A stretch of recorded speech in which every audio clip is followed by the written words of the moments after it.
What's up everyone, how are you all? Today we are back with another blazing Naruto story. What if Naruto's true bloodline made him the wolf god? If you enjoy, then please like, share and do comments. And also check the description box to original creator of this beautiful creation. Team 7, after the battle on the bridge, decide to return back to Konoha, and Naruto also decides it's time for a change in his attitude. During this mission he learned that the life of a shinobi is a dangerous one, so he decided to let down his mask of stupidity. Also, after their battle on the bridge, Naruto, after his large use of the Kyuubi's chakra during his battle against Haku, developed a mental connection with Kyuubi, allowing them to communicate with each other. Kyuubi, remember the first time we met after our battle with Haku? Naruto asked Kyuubi. Of course kid. Although it wasn't the best introduction, haha. I can still see the priceless look on your face. Haha, why you looked like you were about to piss your pants, ahahaha. Hey, it's not that funny, Naruto fired back with a mental shout. Flashback. Naruto was resting in Tazuna's residence after their battle on the bridge with Haku and Zabuza. He was sleeping like a log and looked like nothing could wake him up. We might as well let him rest, Kakashi said in a lazy tone. Yeah, the Dobi really put up a fight yesterday against that fake hunter Nin, the Uchiha survivor commented. Yeah, but I'm sure you would have beat up that masked freak if you weren't knocked unconscious, isn't that right, Sasuke-kun? Added Sakura, the useless pink-haired teammate. Sasuke didn't answer, but scowled when Sakura mentioned the part where he got knocked out. And with that they left the room. Back with Naruto. Physically, the sleeping blonde Jinchuriki looked fine in his sleeping state, but what was going on his mind was another story. In Naruto's mindscape, Naruto was walking through what looked like a sewer complex. Where am I? Naruto thought to himself as he wandered aimlessly around the sewer. Water splashing with each step he took until Naruto heard something that sounded like snoring, really loud snoring. Now that's weird, Naruto said to himself. He then started following the sound until he came to a large room, and in that room was a really big cage. Holy shit, Naruto yelled like a little girl, his eyes widening to the size of dinner plates. His girlish shriek grew louder when the cage spoke. Shut up Gaki, I'm trying to sleep, the cage said. Then Naruto saw something shift inside the cage and it was big. Naruto then crept closer to the cage and peeked in between the bars and saw a hint of red fur. He immediately backed away a few paces from the cage. Hey, is someone air or something in there? Naruto asked the cage. The thing in the cage stirred, sharp claws went through the bars and rather close to Naruto's face. Naruto then fell on the ground holding his head and resumed his girly shriek of terror. The large thing, which turned out to be a fox, a.n. If you don't know who the fox is, then you are the biggest idiot on the face of the universe, started rolling around the cage, clutching its sides while laughing. Ha. Oh Kami, kid, you should see your face. Ha. Naruto continued his scream while the fox began to calm down from its fit of laughter. Okay kid, you stop screaming like a little girl now. Naruto continued screaming like a little girl. Kid, please, you're embarrassing yourself. Naruto continued. The fox, knowing this would go on for a while, stopped trying to soothe the boy and began tapping its claw in annoyance against the floor while Naruto continued screaming. God, this kid has a large lung capacity. He's been going on screaming for 10 minutes now. The fox thought while still watching the young boy scream. Finally, Naruto began to run low on oxygen and started to stop screaming, which ended with Naruto gasping for breath. Yes, arigato Kami-sama. Finally you've stopped. Ahem, now then Naruto Gaki, besides the fact you now hold the world record for the longest scream in history, you are probably wondering where you are and who I am, correct? The large fox asked Naruto. Naruto nodded dumbly. Okay then kid, I am the great Kyuubi no Kitsune and we are in your mindscape. Oh, so we're in my mind and you're Kyuubi. So since it's my mind I can change the scenery of this place, right? Because this sewer thing just isn't cutting it, Naruto told Kyuubi. Well, it is your mind, so I guess you can, answered the fox. Naruto nodded and then sewer disappeared in a flash of light and in its place was a beautiful forest clearing complete with trees that towered over the area, a large waterfall that led to a pond, and in the clearing was Naruto and Kyuubi. Kyuubi was out of his cage, but wore a collar with a dog, fox tag with kanji for seal on it. Much better if I do say so myself, Naruto said looking at his handiwork. I must say kid, you've really outdone yourself changing the scenery. I can now stretch my legs because of this. I will offer to train you when you're by yourself. Just meditate and you'll instantly come into this clearing you made. But right now I'm hungry Su-ya-ne. The fox added to his compliment with a hungry look on his face as it spied a rabbit in the far corner of the forest and then sped off. You're welcome, Naruto called to the fox as it chased the rabbit into the forest depths. Well, guess it's time to go, Naruto said to himself. Exit Naruto's mindscape. Naruto then woke up with a start. Naruto then shook his head side to side rapidly due to the massive head rush he get from getting up so quickly. Whoa, big head rush, he whispered to himself. Sigh, at least now I know Mizuki was telling a bit of the truth. The fox was sealed in me in order to protect the village. But why me? Naruto then ended his mental reverie when Sakura walked into his room and gasped when she saw him awake. Sasuke-kun, Kakashi-sensei, Naruto's awake, she called to her teammate and sensei. Naruto scratched the inside of his ear when Sakura yelled.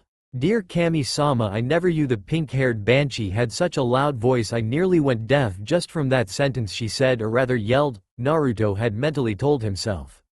The Uchiha survivor and the copycat ninja were upstairs already and peeked into the room to see the blonde just staring outside the window of his room with a thoughtful expression on his face, making him look older than he already was, as his eyes looked like they held enormous wisdom and saw and experienced things no one else should see, experience. Hey Naruto, Kakashi called out to Naruto. Good to see you're all better. Naruto turned his head at the sound of his name and grinned at his sensei's words. Thanks for the kind words, sensei. It really means a lot to me to hear that you actually care, Naruto told Kakashi. Anytime Naruto, and by the way, when we reach Konoha we're going to start some serious training. Kakashi replied to Naruto's compliment. Flashback end. N. Sorry if the flashback was too long. Ah, those were good times, Naruto told Kyuubi. Yup, good times. So what do you think that perverted sensei of yours will teach when you'll reach Konoha? Asked Kyuubi. You know, I never really thought about it, I'll ask him. Naruto then cut off his mental connection with Kyuubi and then ran to the front of the group to talk with Kakashi, who was reading his Icha Icha Paradise novel, giving a perverted giggle every 5 seconds. Hey sensei. Naruto called to the Cyclops. Wow, oh hey Naruto, what do you want? Asked the Cyclops. Well sensei, I was just wondering what are you gonna teach us when we reach Konoha and when will it commence? Answering Kakashi's question with his. Sasuke and Sakura both listened intently to what Kakashi was about to say because Sasuke wanted to get stronger to beat Itachi and Sakura wanted to get stronger to impress Sasuke, and both widened their eyes when Naruto had actually used a smart word in his question. Well guys, the training will start tomorrow because we have arrived, Kakashi pointed out, his finger pointing directly ahead of them. All 3 genin turned their heads and saw the gates of Konoha in the distance. And what your training is, well that's a surprise, Kakashi said with a smile which was shown as his eye turned into an upside-down U. All the genin groaned when their Cyclopean teacher told them that. Oh come on guys, just rest up and you'll find out tomorrow, which is actually not that far away, Kakashi said, trying to cheer up his students. Oh, and sensei, I'm going to start changing my attitude because during this mission I have realized that the life of a shinobi is not one to joke about, so I'm going to be more mellowed out. Then Naruto lowered his voice so Sasuke and Sakura couldn't hear. I want you to come with me so I can get some new clothes because I'm afraid I'll get kicked out like when I was younger. Kakashi nodded in understanding because when Naruto was around the age of 5, Kakashi was his Anbu guardian at the time and had to beat up a villager who was about to beat up Naruto after kicking him out of the store. Of course Naruto, and besides I also think it's time you should let down that mask, and that orange jumpsuit is just shouting out, "Come and kill me." Kakashi said. Arigato sensei, and how did you know I was masking my true feelings? Naruto asked his sensei. Well, when you're an ex-Anbu you tend to pick up a few things, Kakashi replied. Oh okay, Naruto acknowledged the answer. Meanwhile Sasuke and Sakura were wide-eyed when they heard that Naruto was actually masking his emotions, which meant that his happiness and goofy attitude was all fake and that their teacher was an ex-Anbu. Then his crush on me could be fake. Wait, why am I sad about this? Can just give me more time to focus on Sasuke-kun, the pink-haired banshee thought. So the Dobi was an unpredictable puzzle. But now I can crack him knowing his feelings are all a mask, and this might be a good thing because he might have been masking his strength as well. I'm going to have to spar with him tomorrow to gauge his abilities, thought the Uchiha survivor with a smirk on his face. Okay then sensei, let's go home, yelled the blonde maelstrom and then sped off to Konoha's gates. Kakashi and his teammates were trailing behind, trying to keep up with Naruto, yelling for him to wait. When they reached into Konoha, Naruto sped off to his apartment saying bye to his teammates and sensei while thinking about tomorrow's training session. Kakashi had shunshined home while Sasuke and Sakura then walked calmly back to their homes awaiting the special training with an eager attitude. Training Ground 7. Naruto had just arrived at the bridge at his team's training grounds to see Sasuke sitting on the bridge's handrails with a bored expression on his face while trying to act cool, and Sakura was staring at Sasuke with puppy dog eyes. Hey Sasuke Teme, Sakura-chan, Naruto called to his teammates. I see that Kakashi-sensei still isn't here yet. Hey Dobi, I see you weren't kidding about that change in your attitude and sense of fashion, Sasuke answered to Naruto's call. Yeah Naruto, you look kinda cool and good looking if I do say so myself, Sakura chimed in. Naruto chuckled. Thanks guys, Kakashi-sensei helped me pick them out yesterday and thanks for the compliments, especially yours Sakura. To think you'd actually call me good looking for once, Naruto said. Poof. A poof of smoke then appeared out of nowhere. No shit yo, a familiar voice called out to the genin. The smoke cleared to reveal the Cyclopean Sharingan user Hitaki Kakashi. You're late, yelled Sakura. Sakura then looked at Naruto with a confused expression. Naruto always used to join her in complaining about their sensei's tardiness, but now he just stood there and glared at Cyclops. Yes, well, I got lost on the road of life, lied the jonin. Liar. Sakura chimed in, rather loudly I might add, and once again Naruto did not join her in the art of belittling their teacher. Yeah, now then it's time to begin that special training I promised you, Kakashi said, ignoring Sakura and going straight to the point. Kakashi saw his students instantly become serious when he mentioned training. He then reached into his weapons pouch and took out 3 pieces of paper. Sensei, what are those pieces of paper for and how will they help our training? Asked Sakura. Naruto and Sasuke were wondering the same thing. Kakashi chuckled at the question. Well Sakura, these are no ordinary pieces of paper. These are, Kakashi took a dramatic pause, special chakra papers. You pump a small amount of chakra into the paper and depending on what will to the paper when you pump chakra into it will determine your chakra's elemental nature, Kakashi said. The 3 genin then reached out and took 1 piece of paper each, but before they began Naruto interrupted. Kakashi-sensei, how do you know what your chakra nature is? Asked Naruto. Oh right, I forgot to mention that, thanks Naruto. Naruto beamed at being acknowledged. Right, so as you know the 5 chakra elements are fire, wind, water, earth and lightning, Kakashi said as though it was the most obvious thing in the world, even though it is. The genin nodded. So when you focus chakra into the paper will change in different ways depending on your chakra natures. Some people even have multiple chakra natures. 3 at the most for normal people, but people usually have 1. Kakashi said. So if the paper cuts in half, your nature is wind, if it burns it's fire, if it gets soaked it's water, if it crumples up it's lightning, and if it turns to dust your nature is earth. The genin nodded at the information given to them.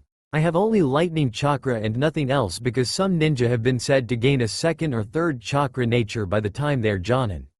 Any more questions? Kakashi asked his 3 students.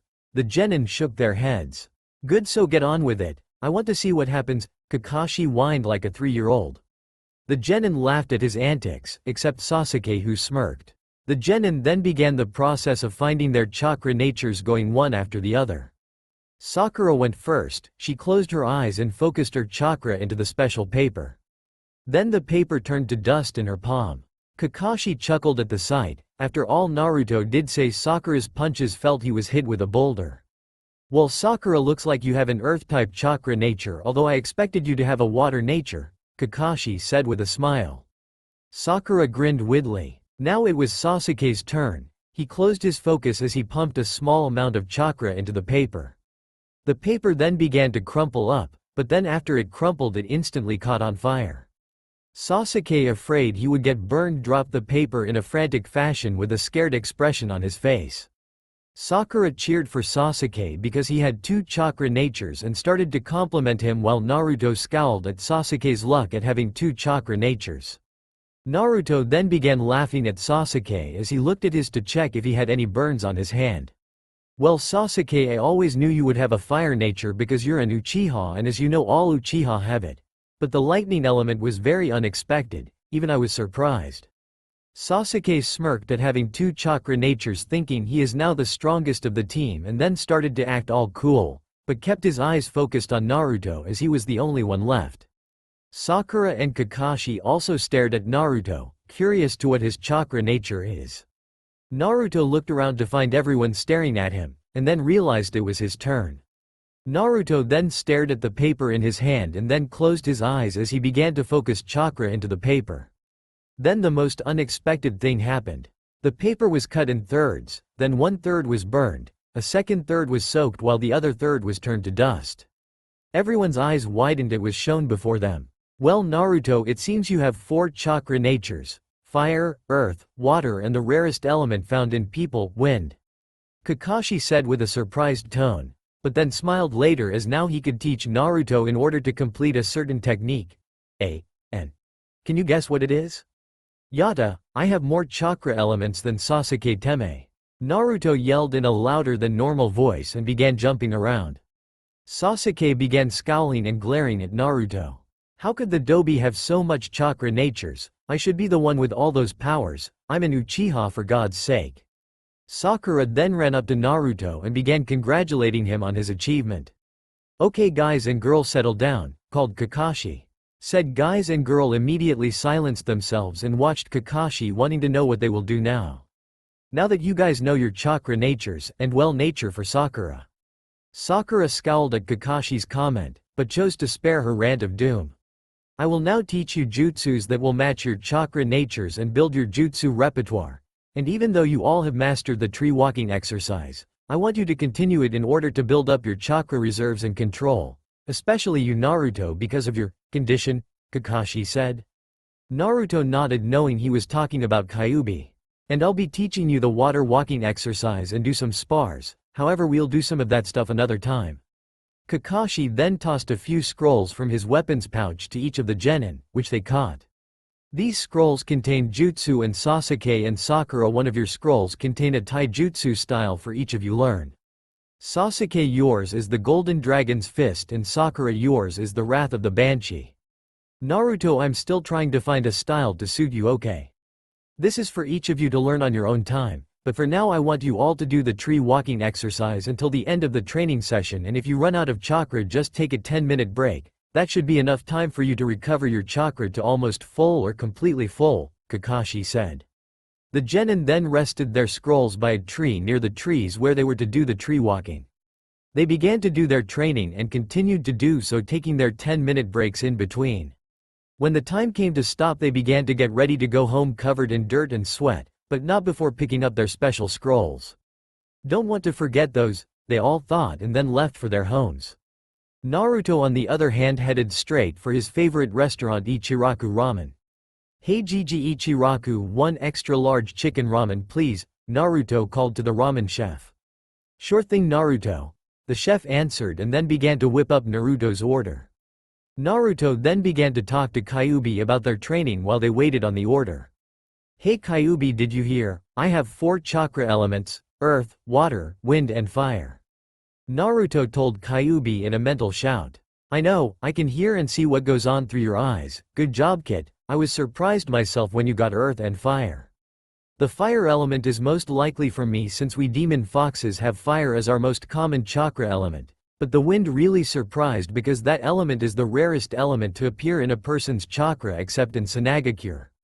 Naruto smiled a foxy smile from the praise the fox gave him and then began eating, or should I say inhaling, his ramen when it came. So what are we going to be doing, Kyuubi-sensei? Saying the last part with a mocking tone. Kyuubi ignored the mocking tone and began to tell Naruto what they were going to be doing during their training. Well kid, tonight I'll be teaching you the Kitsuken in your mother's fighting style, the Uzuken. Naruto then left the stand after his 20th bowl and headed home with his new training scrolls in hand. Wait a minute, Kyuubi, you knew my mother? Naruto asked the nine-tailed Biju, hoping to gain some information on his family. Actually, Naruto, I never knew your mother personally, but I spent enough time in their small village of Whirlpool Country to learn their family fighting style. However, I know her name was Uzumaki Kushina. If you want to know more, you could ask your Hokage. Kyuubi-sensei, that really means a lot even if it's just her name, thanked Naruto. No problem, kid, and by the way, when did you start to call me Kyuubi-sensei? Kyuubi asked his host. I just thought I should call you that since you will be teaching me, Naruto answered. Then Naruto, after arriving at his apartment room, had a shower, dressed himself in his pajamas and then went to rest his tired body. Meanwhile, in Naruto's mindscape, he was training himself and his cage bun Shin with Kyuubi, learning katas for both styles since he learned that you can know what a clone knows whenever it's dispelled. This training went on for several hours with Naruto feeling like shit at the end. I told to be prepared for feeling like shit at the end of each session, but no, you told me that you could handle it, you would feel fine. Shut up, Kyuubi, I'm going to rest my mind now, Naruto told Kyuubi in an annoyed tone and then left his mindscape to go to Dreamland. Today Naruto was walking to his team's meeting place, but rather slowly because all night he had trained in his mindscape, learning the Kitsuken and Uzuken until he the katas for them like the back of his hand, and now he had mastered both styles thanks to his use of the cage bunshin. Kami, Kyuubi sure can be a slave driver, I mean I'm grateful to him for training me. But dear Kami, I feel like shit, Naruto thought.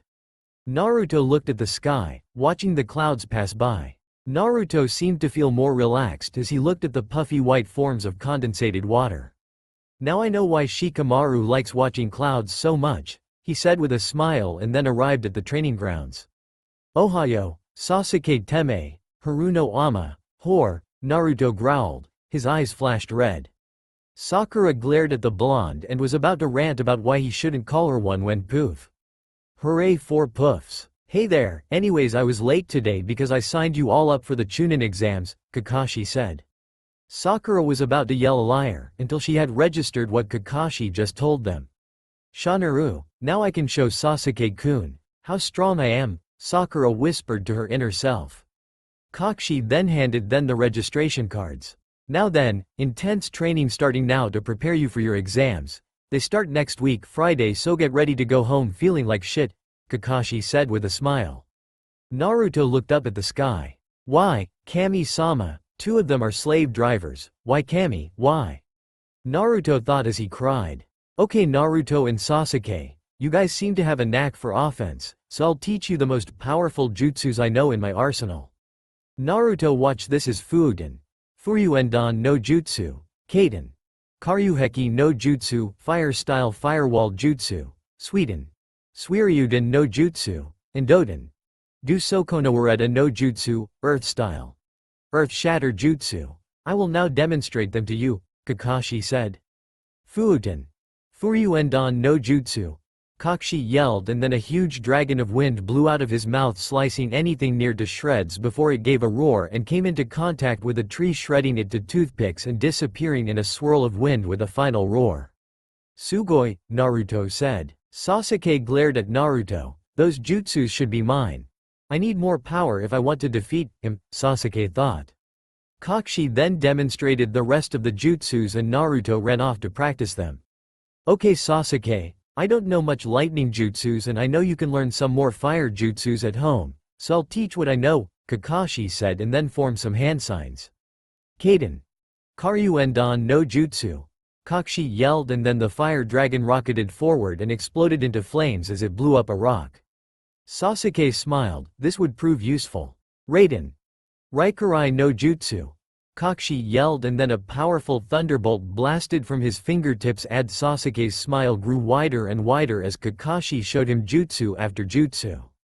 He will finally have enough power to kill Itachi. Sakura, let's go.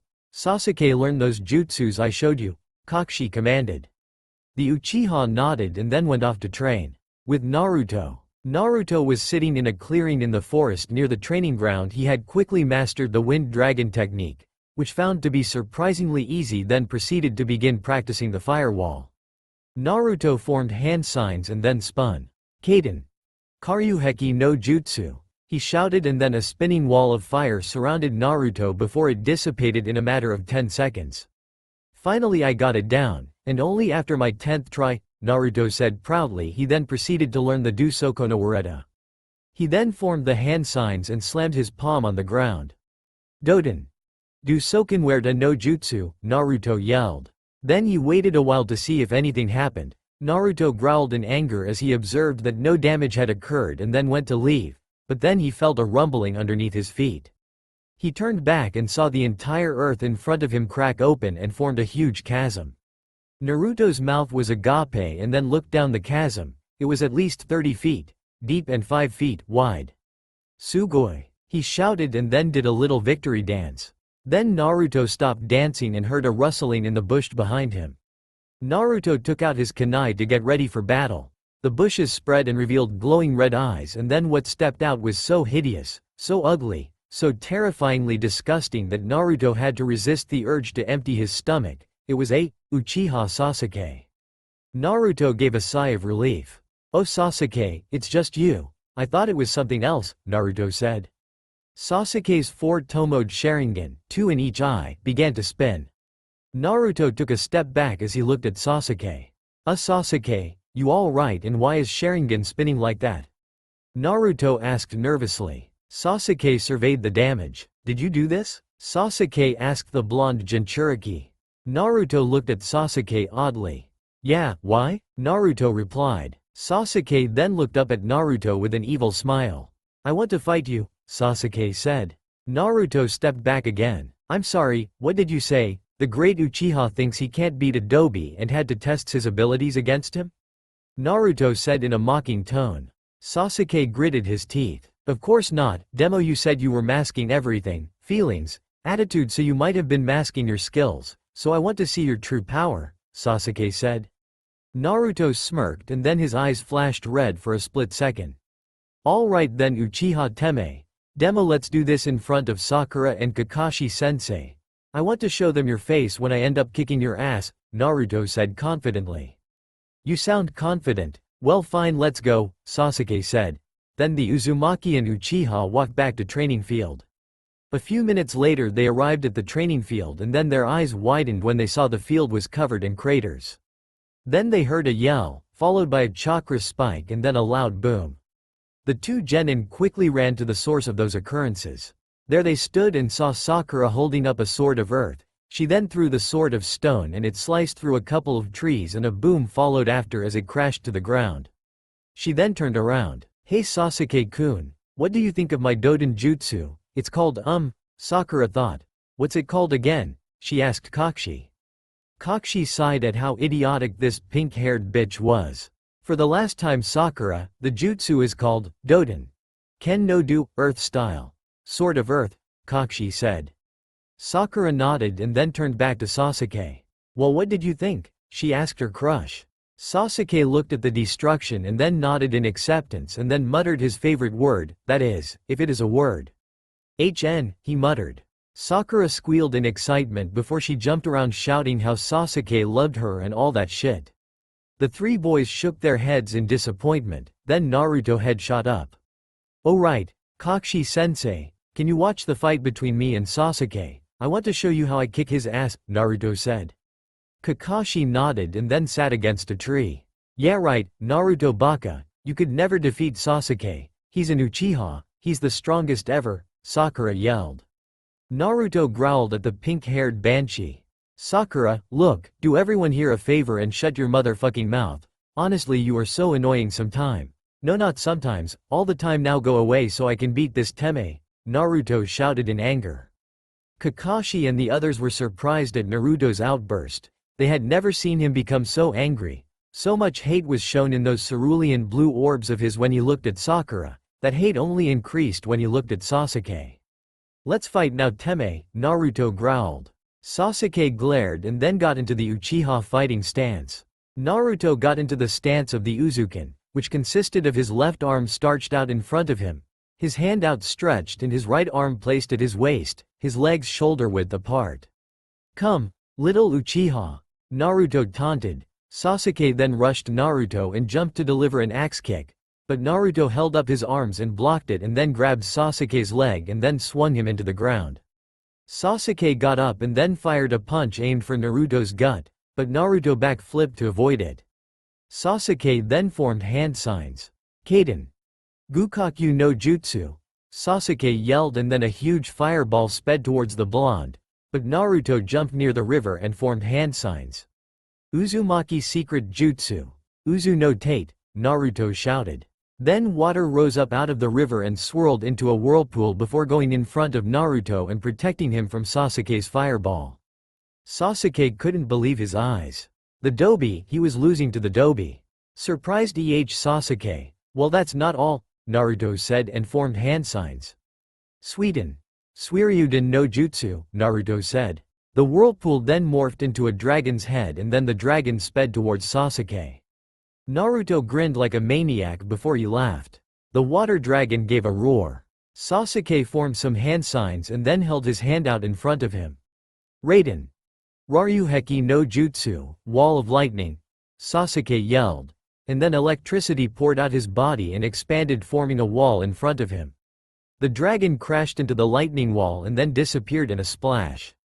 Naruto then ran forward. Sasuke also ran forward and they engaged in a heavy taijutsu battle.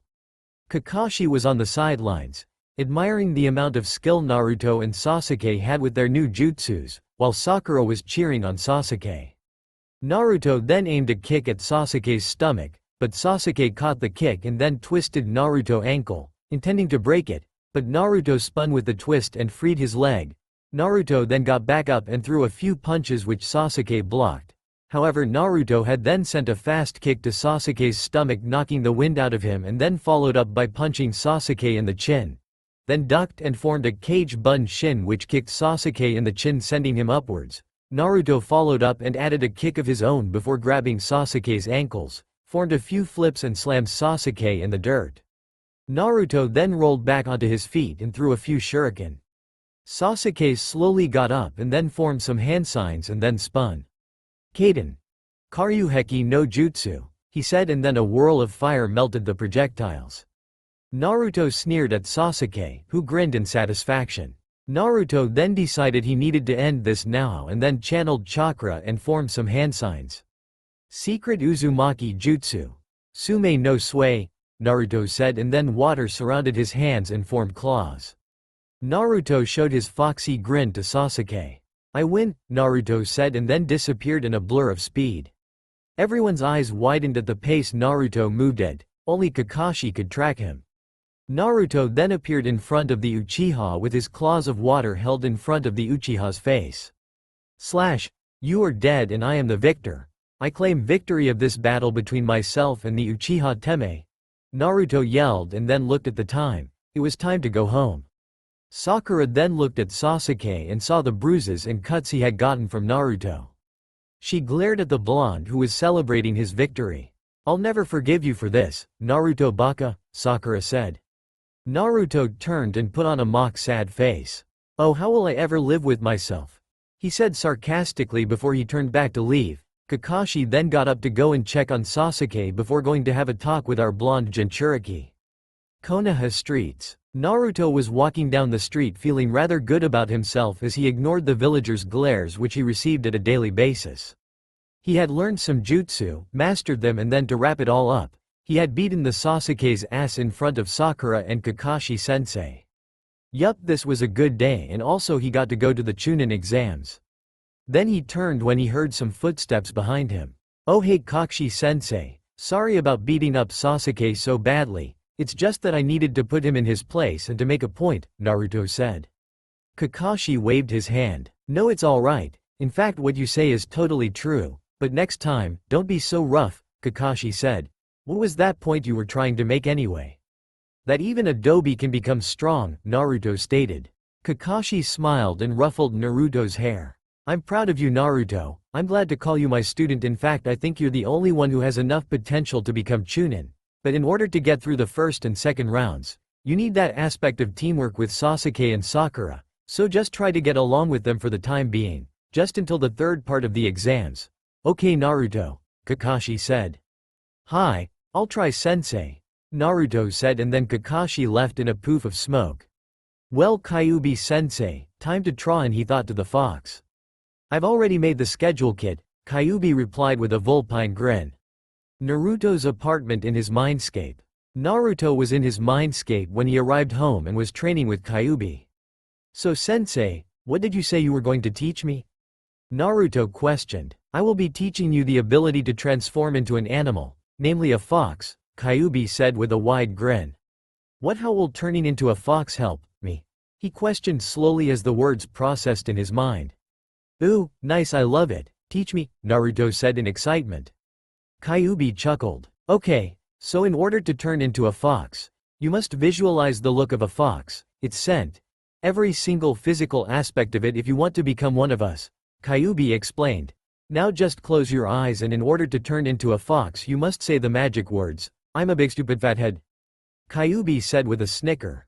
Naruto closed his eyes and took a deep breath. I'm a big stupid fathead, Naruto said, and then opened his eyes and looked at himself and saw the Kyuubi laughing and rolling on the floor. Kyuubi, I thought you said saying those words would help me, Naruto said angrily.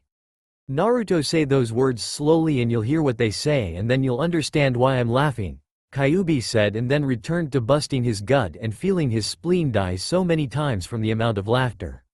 Naruto thought as he processed the words slowly through his brain. I'm a big stupid fathead, I'm a big, stupid, fat head, Naruto said to himself before his eyes widened in realization. Naruto glared at the fox.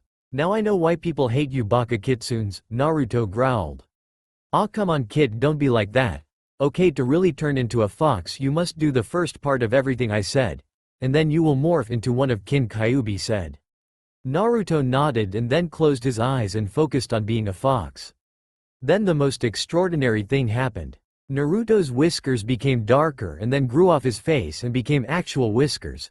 His ears elongated and became pointed like Kyuubi's, golden blonde fur covered his body. His toes and fingers came together and changed into paws and then finally, a single golden tail sprouted out of his skin, but the most painful part finally came. Naruto fell to the ground howling in pain, that's right, howling, as his bones and muscles rearranged themselves to form the bones and muscles of a kitsune's. Naruto then fell from 2 legs to all 4s and then Naruto opened his eyes. They were still cerulean blue, but the pupil was slitted and then Naruto let out a howl. Naruto then looked at himself. Ha ha ha ha, I did it. It hurt like hell, but I did it, I'm a kitsune. Then Naruto froze. How do I change back, Kyuubi sensei? Okay kid, now that you've mastered the kitsune transformation, you must now do the Hanyu transformation, for when you accomplish this exercise you are no longer human or demon, but half demon, a Hanyu. Kyuubi said. Naruto was silent before he started freaking out. Ever watch Johnny Test? Well, you know when Dookie freaks out, yeah, Naruto's doing that. What do you mean I'm not human? People will surely notice the tails and ears poking out, Naruto screamed. Kyuubi waved his paw. Relax, just focus on changing into your human form and the transformation will do the rest. Naruto forced himself to calm down and then focused and his bones popped and cracked as he transformed again.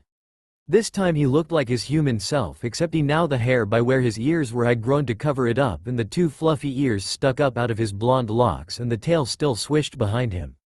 Okay, now what? Naruto asked. How do I get rid of the fluffy thingies here and here? He asked, gesturing to his head and rear. You can't, but I can cast a genjutsu around you that will hide them, Kyuubi said. Oh well, guess I'll just have to get used to the tail and ears not being on the side of head, Naruto said.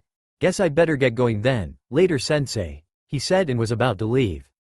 Oh no you don't, you will stay here until midnight, it's only 2:30 right now and you will stay here and train in your transformations because at the speed you do it at anybody would have killed you by then, Kyuubi commanded. Naruto nodded. Yes Kyuubi sensei, Naruto said, and then for the rest of the day within the confines of Naruto's mindscape, his screams continued until midnight.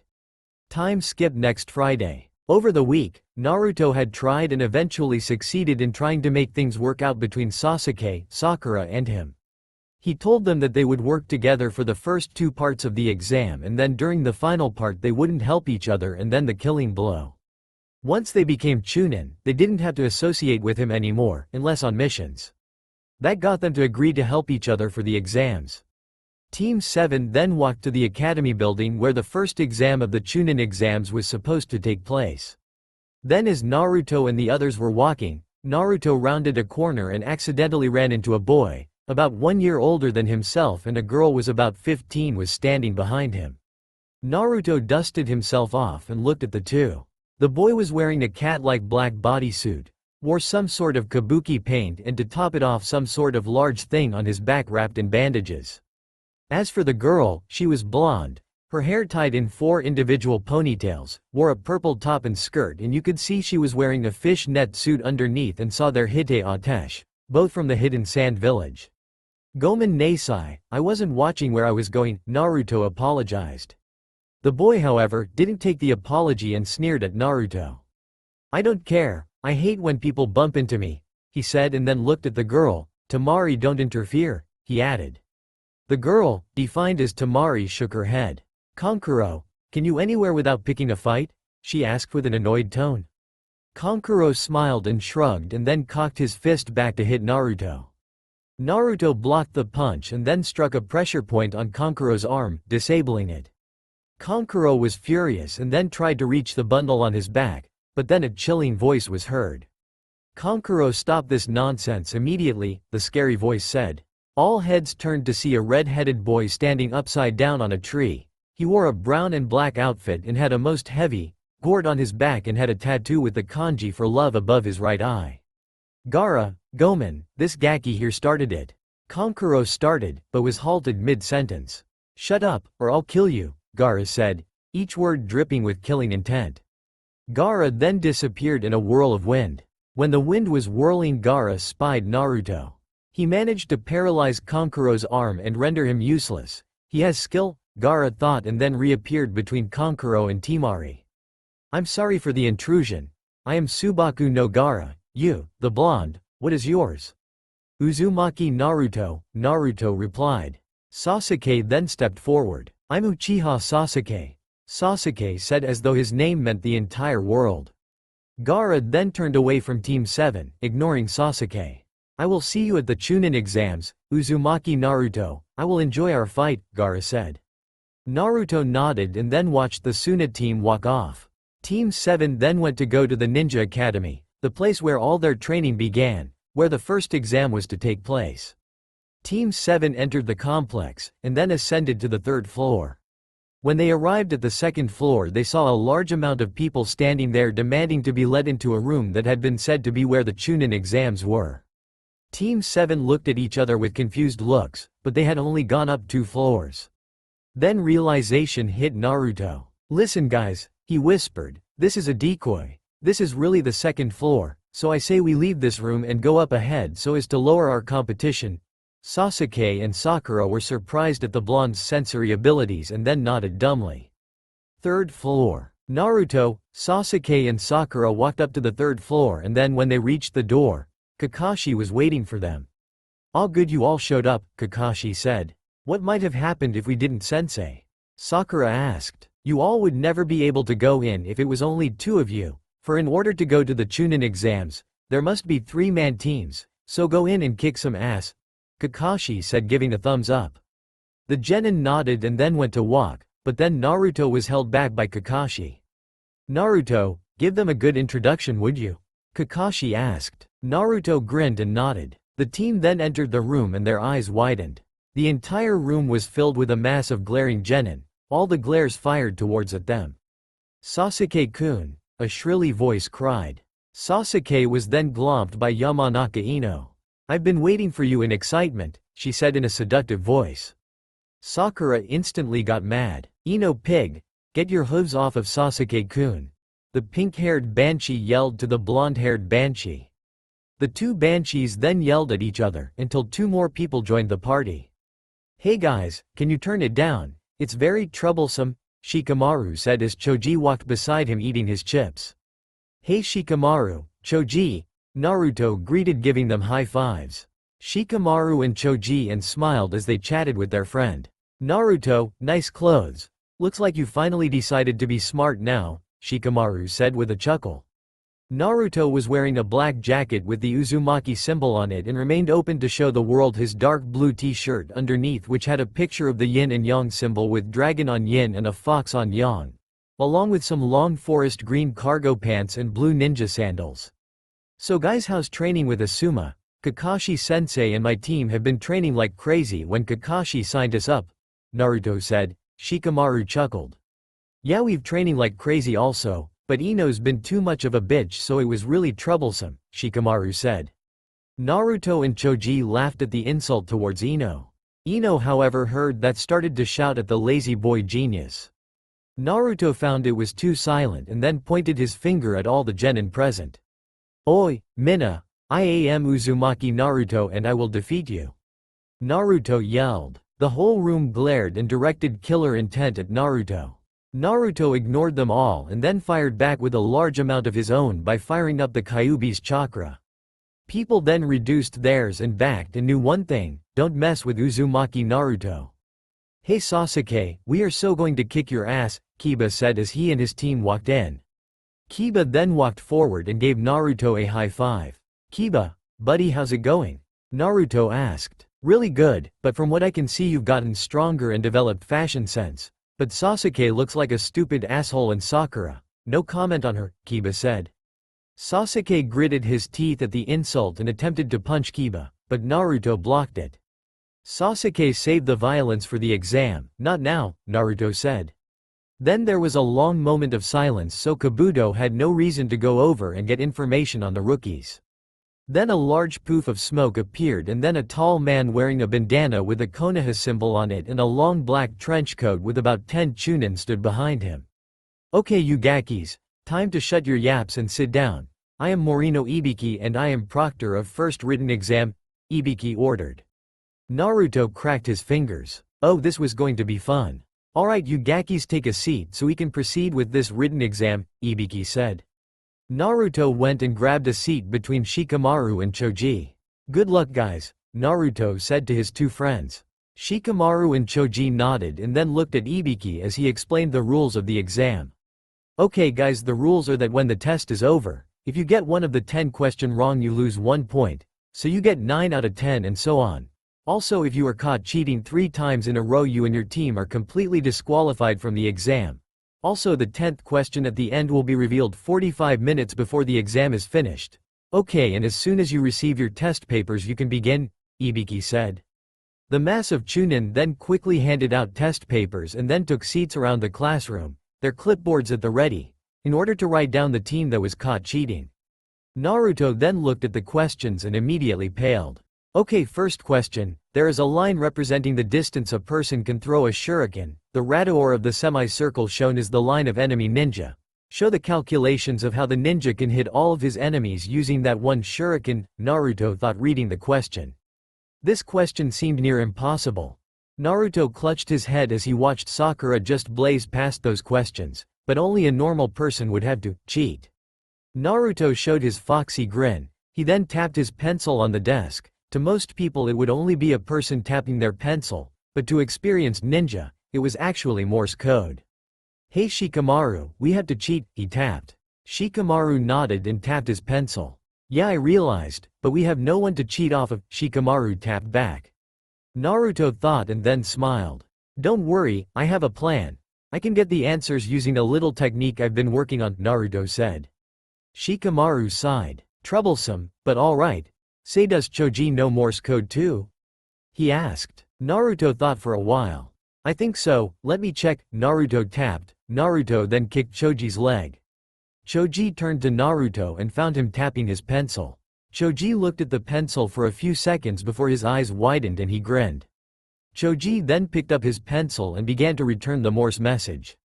Naruto's eyes brightened. Oh yeah, he does. Shikamaru. Naruto tapped to the lazy genius. Shikamaru smiled. Naruto then tapped out the plan to Choji. Choji nodded and then Naruto set to work. Naruto used his genjutsu hidden fox ears to listen to the sound vibrations of Sasuke's pencil since he had obviously hit the jackpot with the person he was copying from with his Sharingan. Naruto then quickly wrote down the answers and when he had finished, he quickly tapped them out to Choji and Shikamaru. While Naruto was tapping the answers to Choji and Shikamaru, people from Konoha and the other villages were being caught cheating and the numbers dropped like flies, dwindling from over 100 to at least 55 teams left. After that the three friends took a nap on the desk. Kankuro went to go to the bathroom with an escort Chunin. While in the bathroom Kankuro laughed. Those Konoha nins didn't even notice there was an extra Chunin in the ranks. Okay Karasu, tell me the answers starting with number 1. Kankuro said, and then the Chunin's face started to crack off, revealing a wooden surface underneath. Time skip, 45 minutes left. Okay Gaki's pencils down. Time for the 10th question. Now then, before I ask the 10th question, does anyone want to drop out? If so, do it now, Ibiki said. Then immediately at least 11 teams dropped out, leaving 44 teams. Okay, as for those of you that stayed here. Ibiki took a dramatic pause. You pass, he said with a smile. Everyone in the room gasped. What do you mean we passed? What was the 10th question? Tamari asked, not understanding the events that had just occurred. You see, the 10th question was whether or not you would have the guts to stay. The point of this test was to be able to gather information. Thus you were required to cheat, Ibiki explained. Sometimes information of the enemy is vital to a village, and Ibiki then removed his bandana and the whole class was shocked. There on his scalp were numerous burns, slashes and holes from where screws were punctured into his head. It can even cost you your life, he finished. Cool, I bet his hands are worse, Dosu, an Otto Nin thought. Then a black something blasted through the nearby window, and then the black thing unfolded to reveal it was a tarp that read, Proctor of Second Exam, the awesome and knockout sexy Mitarashi Anko. And there in front of the tarp was a purple-haired woman, wearing Enbu leg armor, an orange skirt over a fishnet outfit, and to top it off a large full-body trench coat, who would obviously be Anko.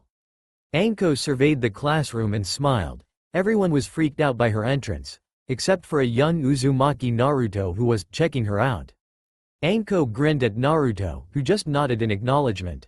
Ibiki, you've gone soft, there are 44 teams left in here, Anko said. Not my fault if they want to die, Ibiki said. Well, I'll be sure to reduce their numbers by more than half, she said with an evil grin. Everybody shuddered in fear at what she had just said. Okay boys and girls, follow me to where you're going to have your second exam, Anko said. The entire class got up and reluctantly followed. The class then walked through the village, and then entered an area with a sign that said restricted section. Naruto grinned in anticipation. Oh, he was going to have some fun today.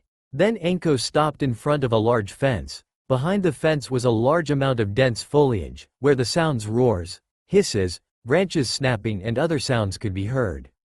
Welcome ladies and gentlemen to training grounds, number 44, also known as the Forest of Death, she said. Naruto smirked. Sounds fun, he said. Everyone looked at him, like he was crazy nut job, which he might have been. It does, doesn't it? At least for now. Just wait until you meet all the bloodthirsty predators in there. That's when the real fun starts, Anko said. Like I said, sounds fun, Naruto said. People began to back away from the blonde boy and purple-haired woman. I like you Gaki, but anyways, back to the exam. Okay, the rules are simple. Since there are 44 of you, 22 of you will each get Earth Scrolls, the half Heaven Scrolls. The object of this is to go and try and get both scrolls by taking out other teams. Then when you have gotten both scrolls, you will head to the tower in the center of the forest where the other half of the exams are to take place, Anko explained. The genin all nodded. Now then, you will first sign this consent form before you get a scroll, Anko said. Why? Sakura asked. Because I don't want to be responsible for when the parents start crying when their Gakis die, Anko said with a grin. The genin then took a consent form, and then one by one each team got either a Heian or an Earth Scroll. So we don't know who gets which scroll, Sasuke said. Yeah, but that just means we have more people to fight, Naruto said. Sakura hid behind Sasuke, who was smiling at the thought of fighting people. Okay people, your teams will be assigned to a gate, and then on my mark the gates will open and the exam will begin, Anko said. Team 7 Gate 1, Team 8 Gate 2, Team 10 Gate 3, Otto Team Gate 4, Kabuto's Team Gate 5. Okay, on your marks. Get set. Anko began. The genin's legs tensed, ready to bolt inside the moment the gates opened. Ikuzo. Anko yelled and the gates sprung open and the team sped inside the forest, not prepared for the horrors that wait within. Naruto gets a pet. Naruto and the team were jumping through the trees, looking out for any enemy nins that had Earth Scroll at having received the Scroll of Heaven, but then Naruto paused. Thanks Naruto's new advanced senses from being a fox, he smelled a new scent in the air. And it was a smelly smell, the smelly smell that could be so smelly. Naruto turned to his teammates. Oh come on Sasuke Teme, don't fart now, oh dear Kami. I need air. I need the luscious oxygen, Naruto yelled as he gasped for air. Sasuke turned red. It wasn't me, Sasuke cried. It was Sakura, he said pointing at her. Sakura gasped. Oh my Kami-sama, Sasuke-kun. I'm a lady and ladies don't fart, Sakura said with a blush in her face. Yes Sasuke, you have to use the proper term. Sakura has broken wind, Naruto said, and then he and Sasuke fell on their branches in laughter. Sakura was even more embarrassed, not because she was accused of breaking wind, but because she actually did. After Naruto and Sasuke calmed down from laughing, they had heard a rustling in the bushes below. Naruto and the others watched from their treetop perches, hanged as birds and watched. But guys, I swear, I heard somebody laughing in this direction, an aimed genin said running out of the bushes. His teammates followed behind him and sighed. Naruto's eyes widened. They were wearing some kind of snorkeling gear and full-body elastic suits. One had both his eyes revealed, another had only one eye, and the last one had both his eyes covered. Oh come on, look, there's nobody here except for those three weird-looking birds that have been watching us for a while. Now come on, we have to find a heaven scroll. The birds' eyes widened at the word heaven, meaning that they had an earth scroll. Now when the aimed genin had their backs turned to leave, Naruto and the others released their henges and dropped down on them like vultures. That earth scroll will be mine, Naruto growled as his eyes turned slitted. The aimed genins immediately got into fighting stances.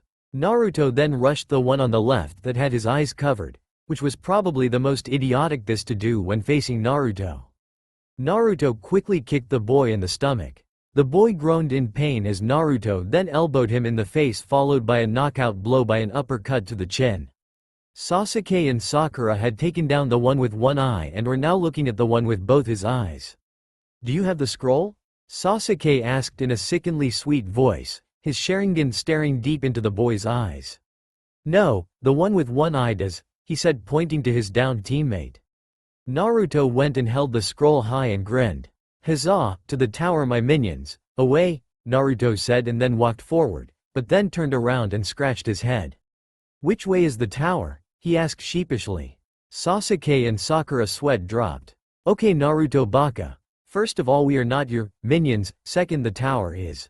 Well, let's see, judging by the wind speeds, differentiating the coefficients, and due to Sasuke blocking those winds, the tower can be said to be in the direction that is north. You're going east, Sakura said.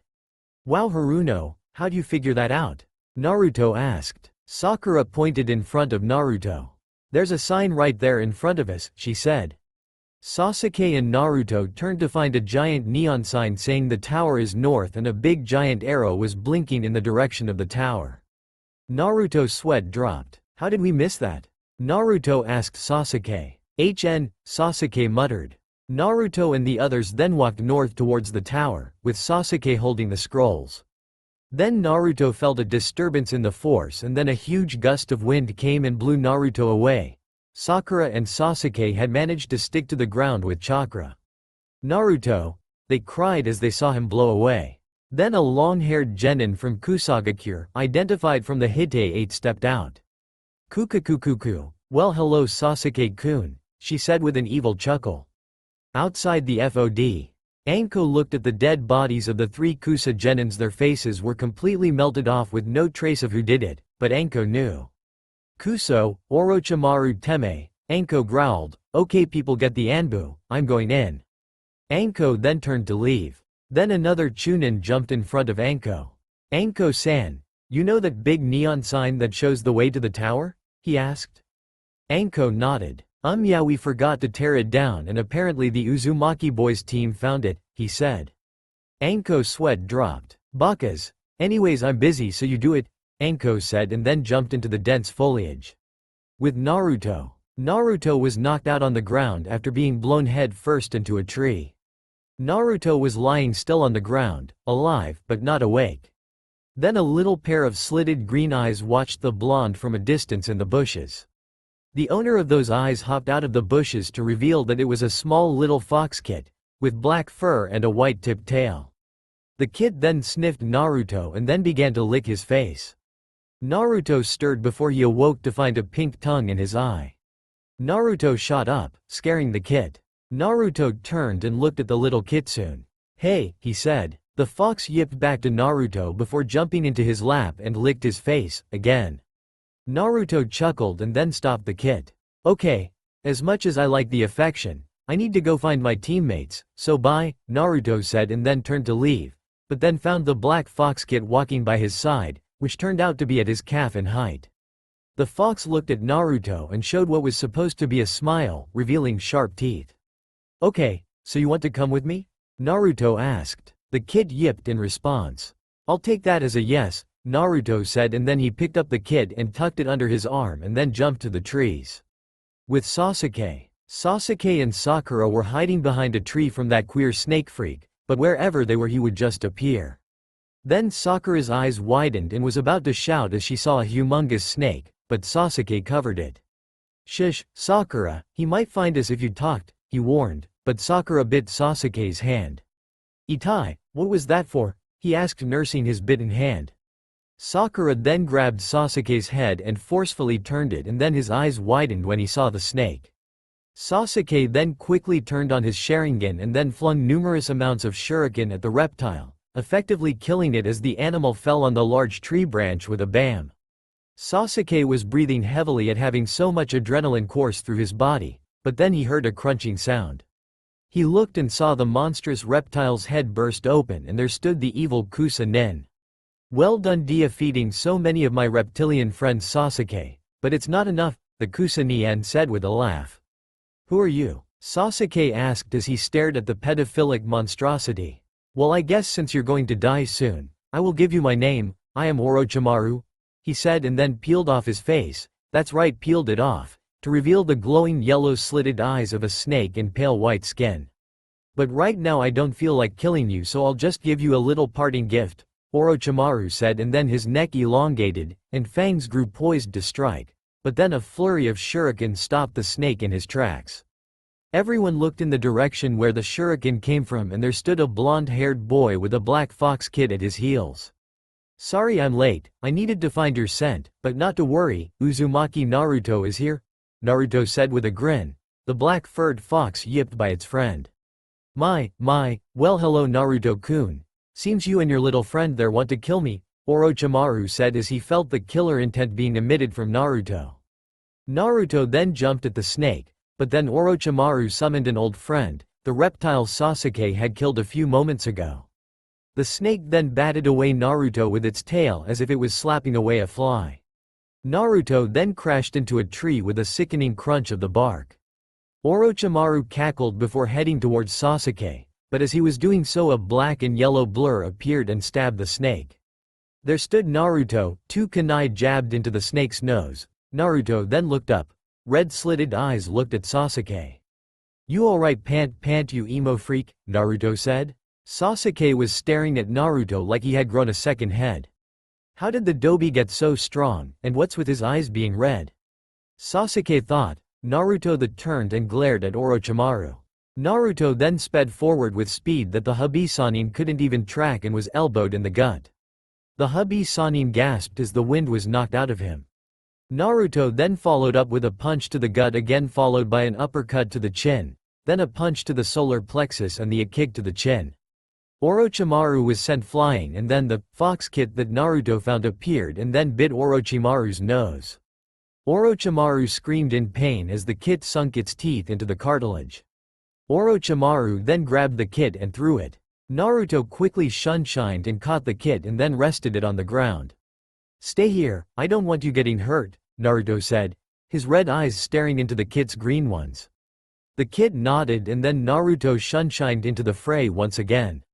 Orochimaru cuckily recovered from his bleeding nose and then caught using quick ref. X's caught a punch to the face courtesy of Naruto. Naruto growled and then tried to slash the hubby Sennin in his eye, but Orochimaru extended his tongue to extraordinary lengths and stopped the clawed hand, and then using the tongue, slammed Naruto into the tree trunk, and then to add the finishing blow he threw Naruto off the tree so he could fall onto the spiky tree branches below that were sure to impale him.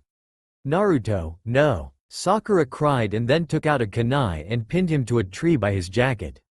Sasuke then stared as he saw Naruto being saved by Sakura. Looks like it's my turn to fight, Sasuke said, and then he looked at Orochimaru, focusing all of his killing intent on him. Orochimaru turned and smiled. Sasuke was glaring at him, the red irises of the Sharingan blazing and his tomo spinning. Oh ho, so the young Uchiha is angry that I defeated his little teammate. Well, let's see how fare against me, Orochimaru said. Sasuke then rushed Orochimaru, leaving an after-image behind at the speed he was moving at, a punch at the ready. Orochimaru rushed Sasuke and their blows met. Sasuke then jumped up and delivered an axe kick, but Orochimaru dodged and aimed to bite Sasuke's neck with his fangs.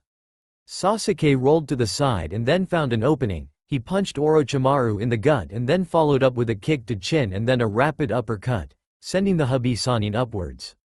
Sasuke then jumped up and kicked Orochimaru off the tree branch. Orochimaru then began to fall head first towards the ground. Sasuke then jumped off a tree trunk and caught up with the falling Orochimaru. He then wrapped his legs around the Habi-Sannin's throat and his arms around his legs. The two then fell at an impressive speed before Orochimaru's head came into contact with a very large tree branch with a crash. Dust and tree bark were scattered everywhere from the impact. The dust cleared as Sakura, with an unconscious Naruto and the Black Fox Kid, jumped down. "Yeah, way to go, Sasuke-kun," she shouted, but then her eyes widened as the Orochimaru there turned to mud, a Tsuchi Bunshin, earth clone. "Kukakuku, good effort, Sasuke-kun," Orochimaru said from behind the Uchiha prodigy, clapping his hands.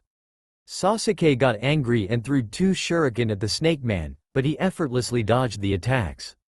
Orochimaru then ducked underneath a Fuma shuriken as its razor-sharp edges had intended to cut off his head, but then the Habi-Sannin noticed Sasuke was smiling. Sasuke then tugged on a thread of ninja wire in his hand. Then all of a sudden, a few meters of wire wrapped around Orochimaru and pinned him to a tree. "Nani? What? A sand shuriken no jutsu, triple shuriken jutsu?" But when Orochimaru cried, Sasuke then flashed through hand signs and took a deep breath. "Kaden. Ryuka no jutsu, fire style. Dragon fire jutsu," Sasuke yelled, and then a powerful stream of fire blasted from his mouth and sped towards Orochimaru as it followed the path of the ninja wire. The intense flames crashed into Orochimaru, making the man scream with intense pain, his body becoming black from the burns in some areas. The fire then died down and Orochimaru lay still. Sasuke released the wires and then took a deep breath. That Ryuka no jutsu took a lot more out of him than he had anticipated. "Kukakukuku, Gomen Nasai, Sasuke-kun," Orochimaru said as his head sprung back up, those piercing yellow eyes staring right into Sasuke's Sharingan. What the hell are you?"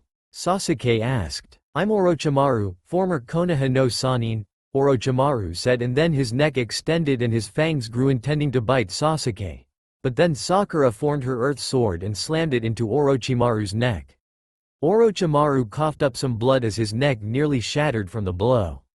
"Nice shot, girl, but you're in the way," Orochimaru said as he coughed up some blood. The Habi-Sannin struck a fast blow to Sakura's neck, knocking her to the ground, and then the pink-haired Haruno watched in horror as Orochimaru bit Sasuke in the crook of his neck. Then Orochimaru withdrew his fangs, and then there on Sasuke's neck a curse seal of heaven was formed. "Kukuku, hear this, girl. That mark is a little present for Sasuke that will allow him to have tremendous power, and remember this, someday, Sasuke-kun will come to me. In the lust for power," Orochimaru hissed and then melted into a tree trunk. Sakura then left to find a place where she could help the boys recover, the kid trailing behind. Some random area of the forest. Sakura was with the boys and the kid watching over them. The cute little fox had fallen asleep on top of Naruto's chest, curled up in a ball. Sakura thought that it was so cute, but then remembered to help the blonde and raven-haired boys to get better.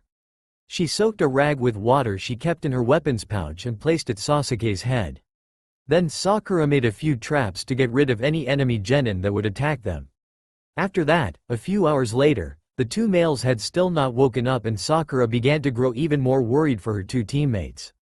I mean, sure, she hated Naruto, but he helped them survive against Orochimaru. Then she heard a rustling in the bushes and Sakura turned and instantly drew her kunai. She then released the breath she was unconsciously holding when it was revealed to be a squirrel, but it was heading for her hidden trap. Sakura quickly threw her kunai at the woodland animal which quickly ran away in fright. The bushes rustled again after a few minutes and then 3 Auto Genin stepped out. "Well, hello there, miss. We're looking for an Uchiha Sasuke. Have you seen him?" the bandaged-up one, Dosu asked. "Yeah, we're here on a special assignment that includes him, a girl with long black hair, camouflage pants and a green tank top, Kin. We're here to kill him, the one with spiky black hair, wearing the white top with the kanji for death on it and black pants, Zaku." Sakura just stood in front of Sasuke, as if saying, "No way, you can't have Sasuke-kun." The desire to protect her teammates shone in her emerald eyes. "Well, looks like we'll have to this by force," Zaku said and then stepped forward. Sakura inwardly smirked, he was about to spring her trap. "Mateo, Zaku, it's a trap," Dosu shouted, but it was too late. Zaku stepped on a tripwire and the whole ground gave way underneath the 3 Auto Nins. Dosu and Kin jumped out of the way. But Zaku couldn't since he was closest to the trap. "Oh, you pink-haired bitch, I'll get you," Zaku cried from in his hole. Zaku then channeled compressed air into the holes in his palms and then fired. The force of the air shot him upwards out of the hole. Zaku landed deftly on his feet and smiled. "Oh, plan failed," he teased. Sakura glared before throwing a kunai. Zaku effortlessly dodged the kunai which had cut a tripwire which fired numerous kunai and shuriken at the Auto Nin's defenseless back. Dosu then jumped in front of Zaku and revealed some sort of gauntlet on his left arm. The gauntlet then released a high-pitched sound wave that stopped the weapons and they clattered onto the ground below. Sakura then threw an exploding kunai at the 3, who jumped into the air. Sakura then cut a vine and a huge log was released, intending to smash them. Dosu then used his gauntlet which shattered the log into splinters. "Good try, Pinky," Dosu said. "I could tell you had prepared for a various amounts of scenarios, but I'm afraid we have to get through you to get Sasuke." "Like hell you will," Sakura growled and then formed some hand signs. "Doden. Ken no Suchi," Sakura yelled and the sword of earth formed in her hands. Sakura gripped the blade and got ready to strike. The 3 were impressed at the powerful jutsu that Sakura performed. Sakura then rushed the 3, going for Zaku first. Zaku then fired off a series Zankuas, powerful streams of compressed air blasts. Sakura raised her sword and slashed downwards which destroyed the Zankuas. Zaku grew angry at this and fired more. Sakura then formed more hand signs. "Doden. Doryuheki no Jutsu," Sakura said and then a wall of earth poured out of her mouth, deflecting the air blasts. The wall then broke and Sakura was grinning. She then continued her assault, her sword at her side closing in on Zaku. Lin then jumped in front of her teammate, but Sakura had slammed her sword into the girl's side, breaking a few ribs with a sickening crunch and she flew to the side. Zaku then jumped away as Sakura slammed her sword down creating a large dust cloud. Zaku landed, but didn't expect what was coming after. A series of earth spikes came from where the sword crashed into the ground and was headed for him. Zaku dodged to the side and then he fired Zankuas.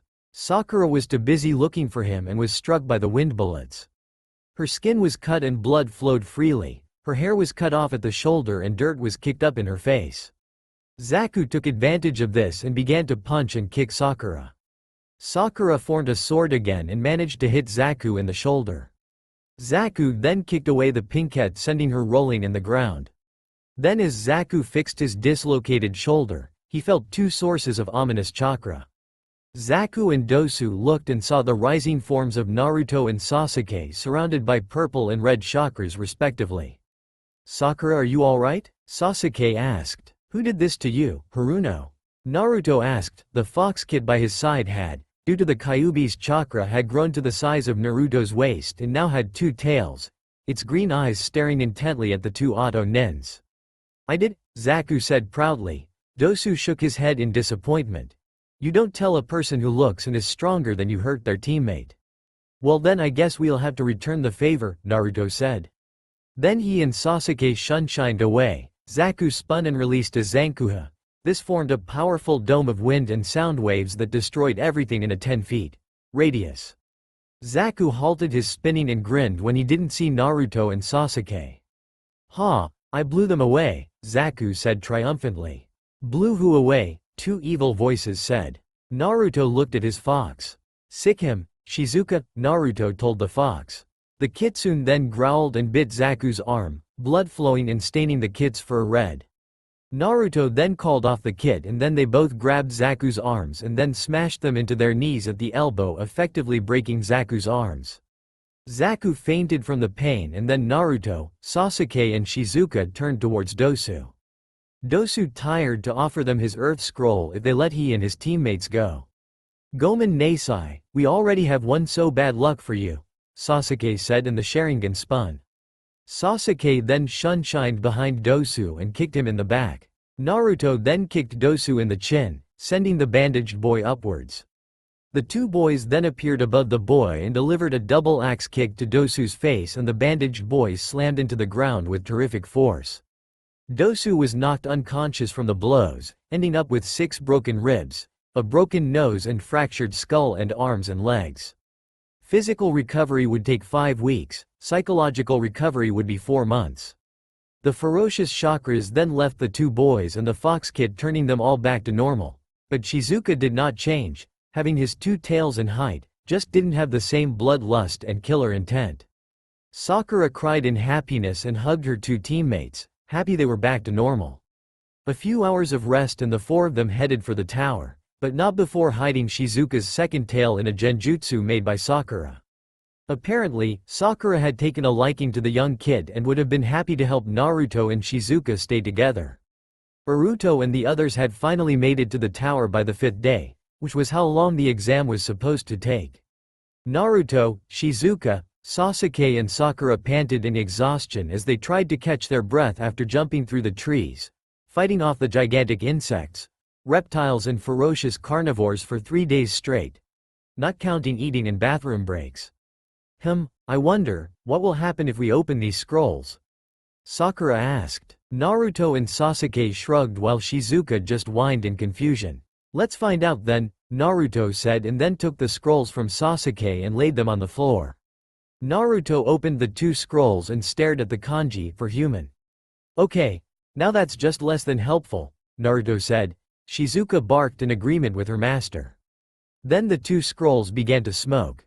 "This is new," Naruto said and then he and his teammates backed away from the scrolls and then a large puff of smoke exploded out of the scrolls. Naruto sniffed the air and smiled. "Hey guys, nice to see you," Amino Iruka said. He looked at the 3 genin. "Looks like you 3 went through a lot," and he then spied Shizuka. "Naruto, you got a pet," Iruka said. Naruto chuckled sheepishly. "Hi Iruka-sensei, her name's Shizuka Uzumaki," Naruto said. Iruka nodded. Naruto needed some company at his lonely apartment. "So, Iruka-sensei, what are you doing in a summoning scroll?" Sakura asked. "Well Sakura, I am here to congratulate you. Some Chunin members are chosen to greet the teams who have made it to the tower. You have just passed the second part of the Chunin exams. I was lucky enough to greet you guys," Iruka explained. "Also I'm here to explain about that plaque on the wall. Right there," he added.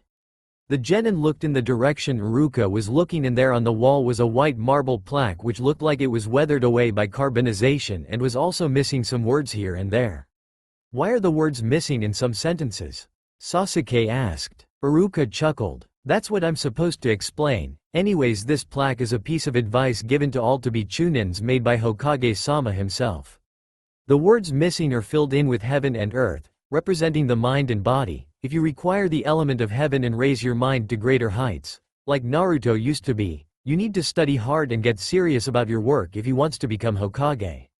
And if you require the element of earth, the ability to fight off any challenge, like Sakura here, she needs to get stronger and build some muscle on that skinny body, and if you have these elements then you are good to go for a Chunin," Iruka explained. Team 7 nodded and then got up to go and meet in the room for the final part of the exams. "Hold on guys, before you go I just want to give you some heads up. People have sometimes died in this exam and there have been ninja that have sometimes given up their career so as to not take the exam again.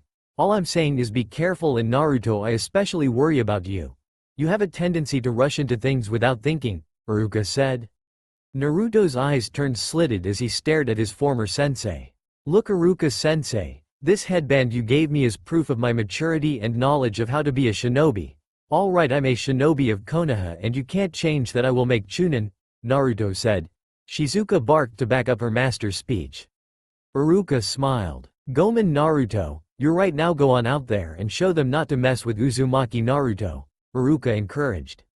Naruto showed his foxy grin and then Team 7 left to the main floor.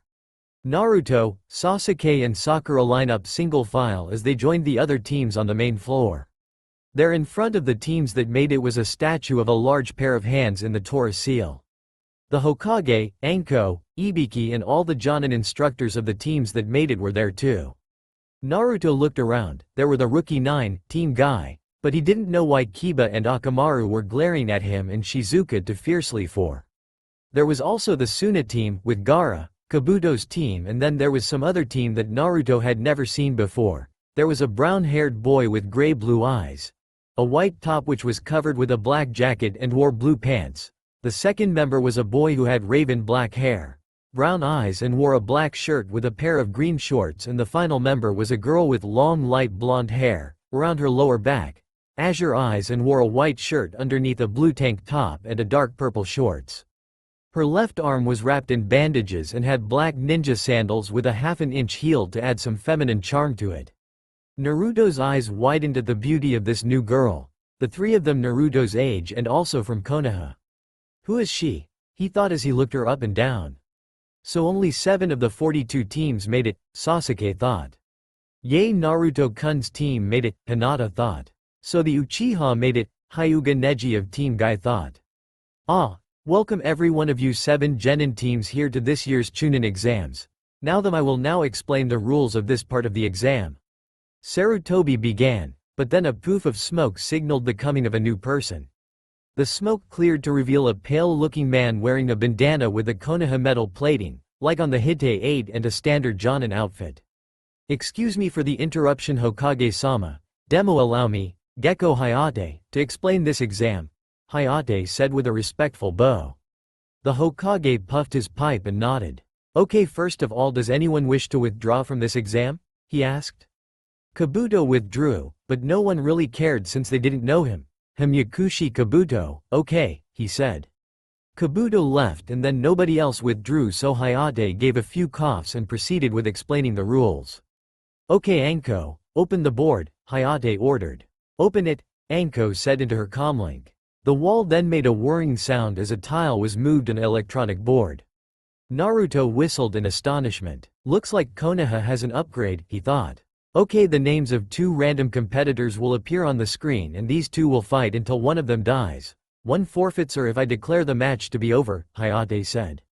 The screen then began to blur through names at a high speed until there were the names of Uchiha Sasuke and Hyuga Neji. Uchiha Sasuke versus Hyuga Neji. Will these 2 ninjas stay here on the floor while the rest of you go and watch the fights from the balcony overhead? Hayate said. Neji and Sasuke remained there on the floor while the others all walked up to the stands. Shizuka looked at Naruto, swishing her tail, wool tails since her second one was hidden. Naruto was wondering who that other team was. Naruto looked at Shizuka and smiled, patting her on the head. It's alright Shizuka, I'm just thinking about some things, Naruto told the fox kid. The fox kid yipped and then licked Naruto's face. The 2 then went up to join Sakura. Kakashi went to go and join his team, but stopped by Sasuke. Sasuke, don't use the Sharingan, your curse mark reacts whenever you use it, or chakra. If the mark takes over you will be effectively disqualified from the Chunin exams, Kakashi said. I see, well I'll try, Sasuke said. Kakashi nodded and then walked up to the balcony.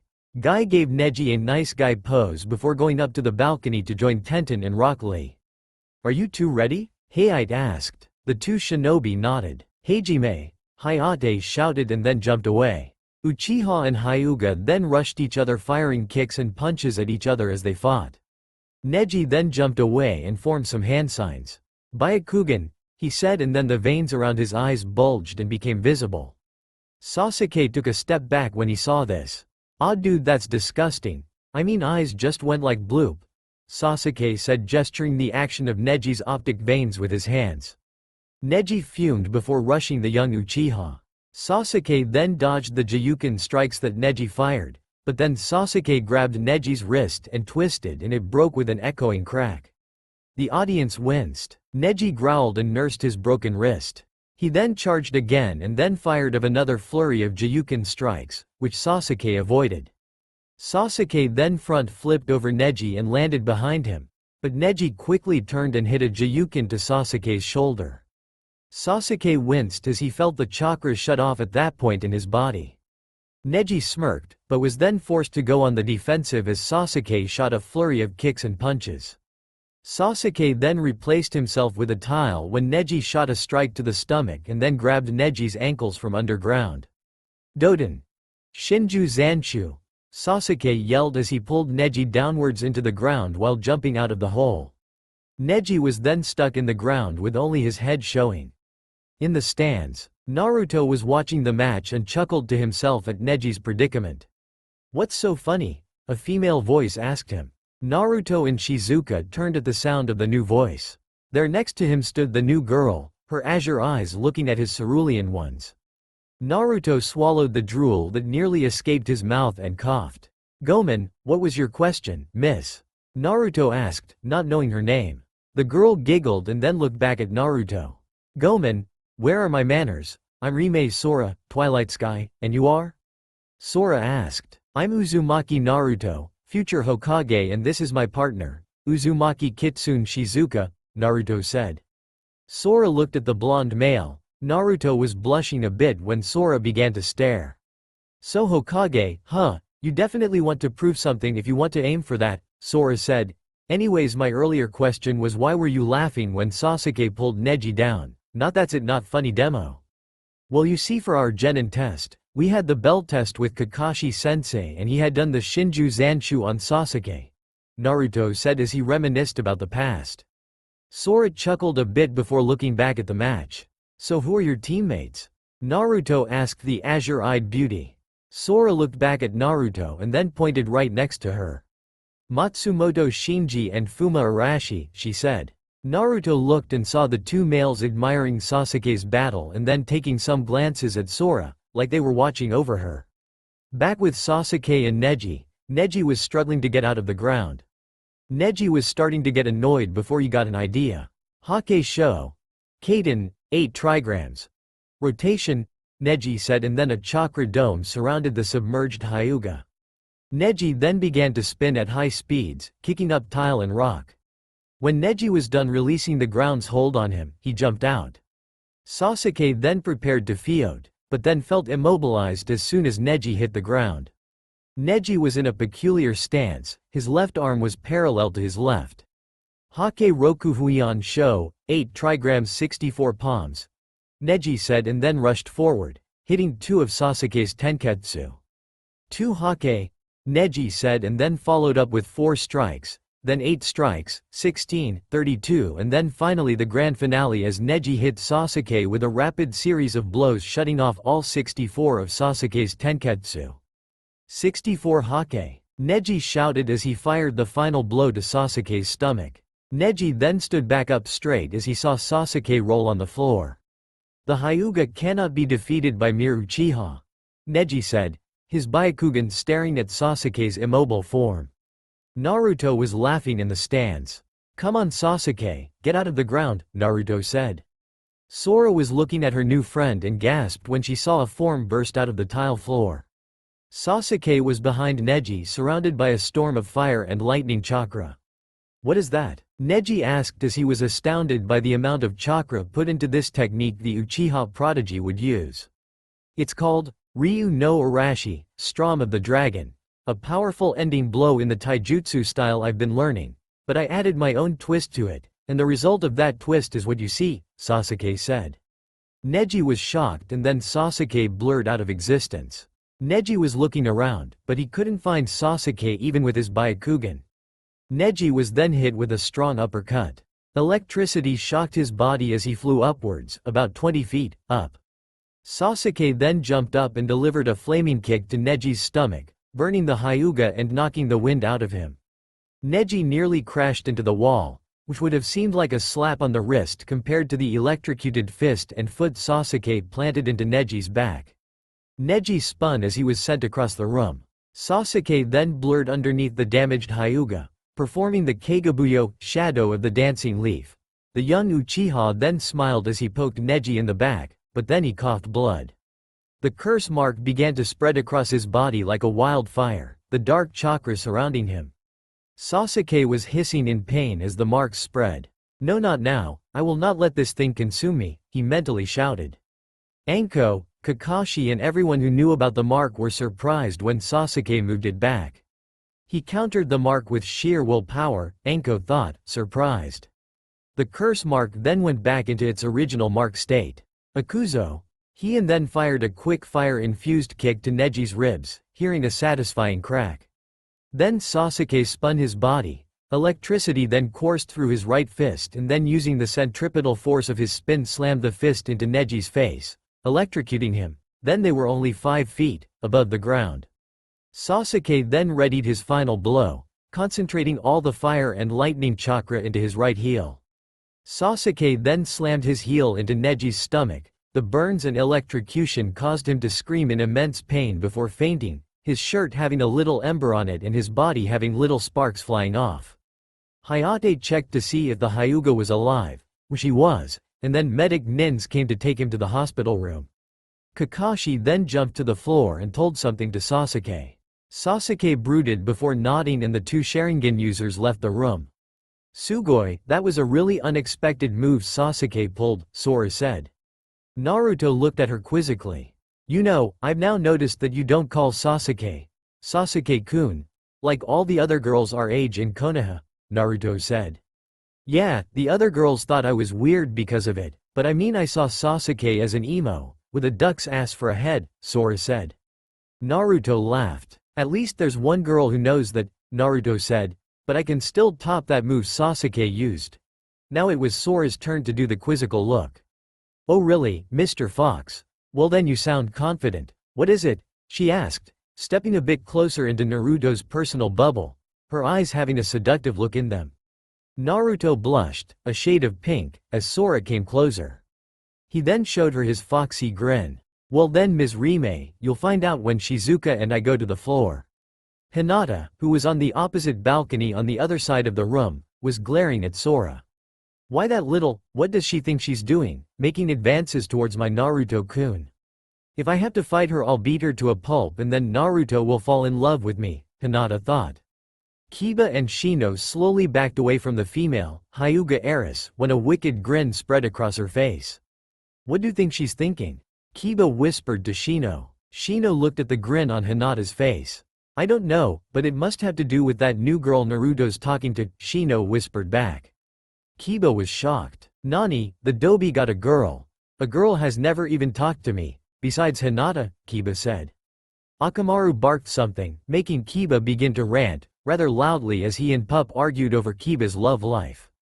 "And he wonders why?" Shino thought as he watched the two go at it. Time skip. Tenten vs Tamari, Shosha, Tamari. Nara Shikamaru vs Kin, Shosha, Nara Shikamaru. Aburame Shino vs Abumi Zaku, Shosha, Aburame Shino. Akamichi Choji vs Dosu, Draw. End time skip. The electronic board flashed through names and then settled on the two foes as Kakashi had just returned to the balcony. Kakashi assured to Naruto and Sakura that Sasuke was fine and just needed rest.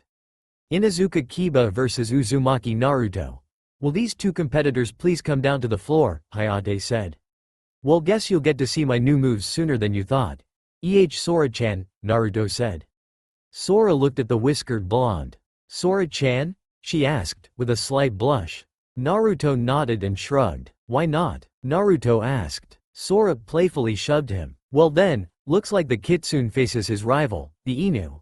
We'll go get those two, good luck," Sora said. Naruto smiled. "With that kind of encouragement I don't need luck, I have skills and a pretty girl to cheer me on. What could stop me? Come on Shizuka, let's hand Kiba's ass to him," Naruto said, and then he and his Kitsune jumped down to the floor. Sora was shocked, her eyes were wide and she was slack-jawed. He called me pretty, she thought, a bright pink going to her cheeks.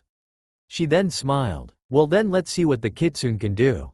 Naruto, secretly a Kitsune Hanyu, and his secretly two-tailed Kitsune, the second tail hidden by a genjutsu, glared at Kiba and Akamaru, who grinned. We got lucky Akamaru, we got this one down for sure, Kiba said to his pet. Akamaru barked in agreement. Naruto chuckled. You Baka Inu, don't underestimate the cunning of a Kitsune, Naruto said. Kiba glared and bared his teeth. Are you two ready? Hayate asked. The two nodded. Hajime, Hayate yelled and jumped away. Kiba formed some hand signs and then his chakra system flooded. His nails became claws and teeth became fangs. Shizuka handled the puppy. I'll beat up Kiba, he said. The two canines then sized each other up before jumping at each other. Claws and teeth were aimed at body parts as fur and blood flew. Ninpo. Shikyaku no Jutsu, ninja art. All fours jutsu, Kiba growled. Naruto got into the Uzukan stance as Kiba sped towards him. Naruto twisted his body as Kiba tried to punch his stomach. Naruto then spun and delivered a backhand to Kiba's face. Naruto twisted his body again and punched Kiba with his fist. Naruto then went down low while spinning and then elbowing Kiba in the stomach and then finally twisted and jumped, delivering a powerful spin kick to Kiba's chest. The young Inuzuka flew across the arena floor before skidding on the ground and coming to a stop. Everyone in the stands was shocked at Naruto's display of skill and power. Kiba looked like he was being hit inside a human whirlpool. Wow, they all thought. Kiba growled as he got up. That's it, Suga, tunneling fang. Kiba's body then spun at high speeds, turning him into a gray drill. Naruto got into the Kitsunkan stance this time and then he revealed his claws and then charged them with chakra, the nails surrounded by cutting wind chakra. Naruto then slashed downwards and blue streaks of chakra and wind flew at Kiba's drill-like form. The two attacks battled for dominance and an explosion was the result. The smoke from the explosion quickly went away and there stood a cut up and bleeding Kiba. My newest technique, created by myself, it is called Ninpo. Sume no Jujin, ninja art. Claw of the beast, Naruto stated. Kiba growled and then his eyes widened when he saw Shizuka walk up to Naruto. Akamaru was held at the neck by the Kitsune's jaws. Naruto grinned and patted Shizuka on the head. Good job Shizuka, Naruto said with a smile. Shizuka threw Akamaru towards Kiba and showed a vulpine grin, tails wagging happily at the praise. Kiba growled as he picked up the wounded pup. Naruto, you'll pay, Kiba said. He then took out a chakra and health replenishing pill and fed it to Akamaru. Akamaru in a near instant, got back up, and then Kiba gave the pup another pill. The dog's fur turned red and then growled before letting out not a bark, but a roar. That's just not normal, Naruto said. Kiba went back onto all fours and Akamaru jumped onto the boy's back. Ninpo. Jujin Bunshin, ninja art. Man-beast clone, Kiba said, and then in a poof of smoke there were two Kibas instead of one. I see, turning Akamaru into a human form does have some advantage, but my senses can tell them apart, Naruto said. The two Kibas then ran at Naruto, going in a zigzag motion in hopes to confuse the blonde Jinchuriki. One of the Kibas then took out a smoke bomb and threw it in front of Naruto, clouding him and Shizuka in the purple cloud. Kuso, I can't see a thing, Sora thought as she squinted trying to see inside the smoke. Kiba and Akamaru then spun and turned into twin gray drills. Gatsuga! They cried and then dove into the smoke. Naruto was being hit from all sides. His new black jacket with a picture of the Uzumaki spiral on the back was being torn. The smoke cleared as the Kibas jumped away, grinning with toothy smiles. There stood Naruto, his jacket and pants torn and blood dripping down the side of his face and from his arm. Naruto looked at the Kibas and showed to them deep blue slitted eyes full of anger. Shizuka was a bit knocked up and her fur was red with some cuts from the wind the Gatsuga made. Oh Kiba, that's it, you will fall here today. The Kitsune shall finally triumph over the Inu, he said, forming hand signs. Naruto then clapped his hands together. Ninpo. Genjutsu no Kitsune no Baikai, ninja art. Foxtail's Genjutsu release, he yelled. Sakura gasped, that was the jutsu to reveal Shizuka's other tail. Naruto Yubaka, why did you do that? She yelled. The others looked at her with confusion, it was just a jutsu. A large blast of chakra flew out of Shizuka as she began to glow with red yukai. Then a whirlwind surrounded the fox and 4 tendrils of yukai shot upwards to the ceiling, kicking up dust and tiles. The people covered their eyes to prevent the dust to get into their eyes. The chakra died down and then the smoke cleared. Everyone gasped at what they saw. Shizuka had her black fur, but there were streaks of white across her back, her eyes a deeper color of green. And the most surprising part, 4 black white-tipped tails swished in the stadium air. Naruto smiled, his eyes closed and then opened them, revealing the orange-red color of Kyuubi's irises. "You see, Kiba, we were holding back. Like I said, don't underestimate the cunning of we Kitsune," Naruto said. Everyone in the stands were gaping at Shizuka and then at Naruto's eyes. What power, they seem stronger than before, Ino thought. Naruto-kun, that is so cool, Hinata thought. Well, you had to show them the truth sooner or later, Sakura thought. Oh Naruto, you surely grew, didn't you? To think you have a pet 4-tailed kitsune, Sarutobi Hiruzen thought. I see, so that's your technique, and well, you're right. It really does top Sasuke's, Sora thought with a smile. Arashi and Shinji were now taking some interest into the fight. They got up from their resting spot on the balcony's floor and then went up next to Sora. So you two finally decided to take a look, Sora said. Hey, the Uchiha was alright. But this Uzumaki guy is cool. I mean, come on, a pet 4-tailed kitsune, Shinji said in a baritone voice. Yeah, what he said, Arashi said, his voice a tenor tone. Naruto looked down at his pet and smiled. So you've become a 4-tails, Shizuka? Naruto asked. Shizuka barked in reply and gave a grin. Well, let's beat these 2 dogs and show them what a fox can do. The two then rushed the Inuzuka. Naruto and Shizuka quickly appeared behind one Kiba with surprising speed. Naruto then punched the Kiba in its head and then Shizuka slapped in hard in the back with iron hard tails. The Kiba fell to the floor, revealing it to be Akamaru. Kiba growled in anger and then charged Naruto and his pet in blind rage. Naruto then ducked under Kiba's swipe and then kicked him upwards with the kick to the chin, the opening kick for the primary lotus and Shishirendan. Kiba flew up as Shizuka then had her tails surrounded by blue fire. Shizuka then barked something that, if you understood Kitsune, meant, Kitsunehi bai, foxfire tails. The tails then slammed into Kiba's stomach. Kiba flew across the air and then Naruto appeared behind the moving Kiba and fired a wind-covered kick. Then Naruto quickly shunshined in front of him and then punched Kiba in the face with a fist of chakra. Shizuka and Naruto then appeared on the floor below Kiba, who was falling down towards the tile floor. The two, master and pet, jumped up and Naruto fired a foxfire-covered fist, while Shizuka did a few flips on the way up and struck with her tails covered in the sapphire flames. Kiba was struck in the back. Burns covered his jacket as flew up. Naruto and Shizuka then quickly move above Kiba. The sapphire foxfire made a streak of fire marking the path of boy and fox. The two were above Kiba and were quickly flipping downwards towards Kiba's rising form. The two halted their spinning and then Shizuka used her fire-covered tails and Naruto, his flame-covered axe kick, crashed hard into Kiba's stomach. Kitsune High Renden, Foxfire Barrage, Naruto yelled, Shizuka barked. Kiba screamed in pain from the burns and power in the attacks as he flew downwards, and then a huge crater was made with Kiba's impact with the ground.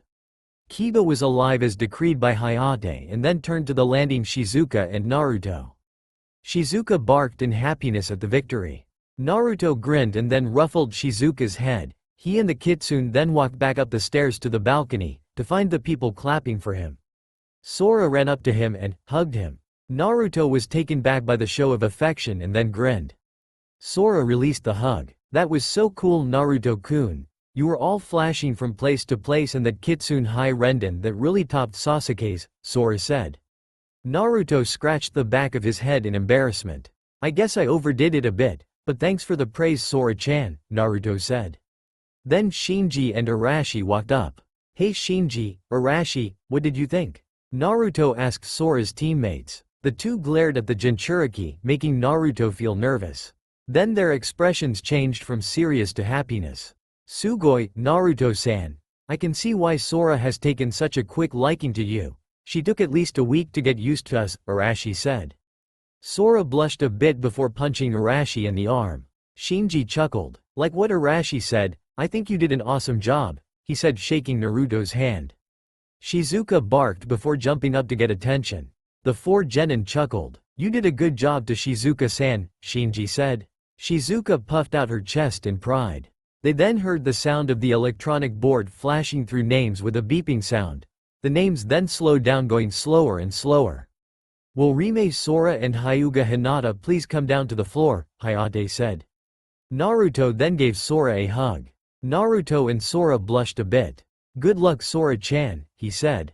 Arigato, Naruto-kun, she said, and then jumped down onto the floor. Hinata and Sora faced off against each other. Hinata activated her Byakugan and got into the Jiyuken stance. I will win Naruto-kun's heart through defeating this girl, Hinata mentally growled. Sora got into a basic fighting stance and prepared to face Hinata.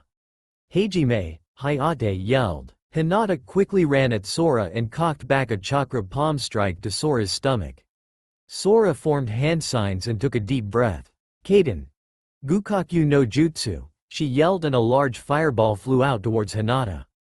Hinata jumped over it, and then Sora jumped up, and the two kunoichi met in a flurry of punches and kicks. Sora was careful not to get hit by Hinata's Jiyuken strikes. Hinata then grinned when she saw an opening and struck Sora in the arm, making it go limp. Sora gritted her teeth before charging it with chakra and hitting Hinata in the face with it. Hinata flew back into the wall and slowly got up. Blood fell from her mouth and glared at Sora, the Byakugan blazing. Sora then quickly channeled a lot of chakra into the Tenketsu, and the point in her arm was back to normal. What did you do? It's not possible to stop the Jiyuken, Hinata cried. Sora chuckled. So the Hyuga say, but just in case I've had to fight one of you, I came up with my own way to counter the Jiyuken. Forcing a large amount of chakra to the sealed point and then force an open, Sora explained. Sora then formed hand signs. Fuuten. Furyuendon no Jutsu. Sora yelled, and the wind dragon flew from her mouth and barreled towards Hinata. Hinata used her Byakugan and spotted the weakness in the dragon, and then she spun and struck the dragon's yellow eye, her hand getting cut in the process, but the wind dragon fell with a roar. Hinata nursed her injured hand and glared, releasing killer intent at Sora. Sora grinned and then formed more hand signs.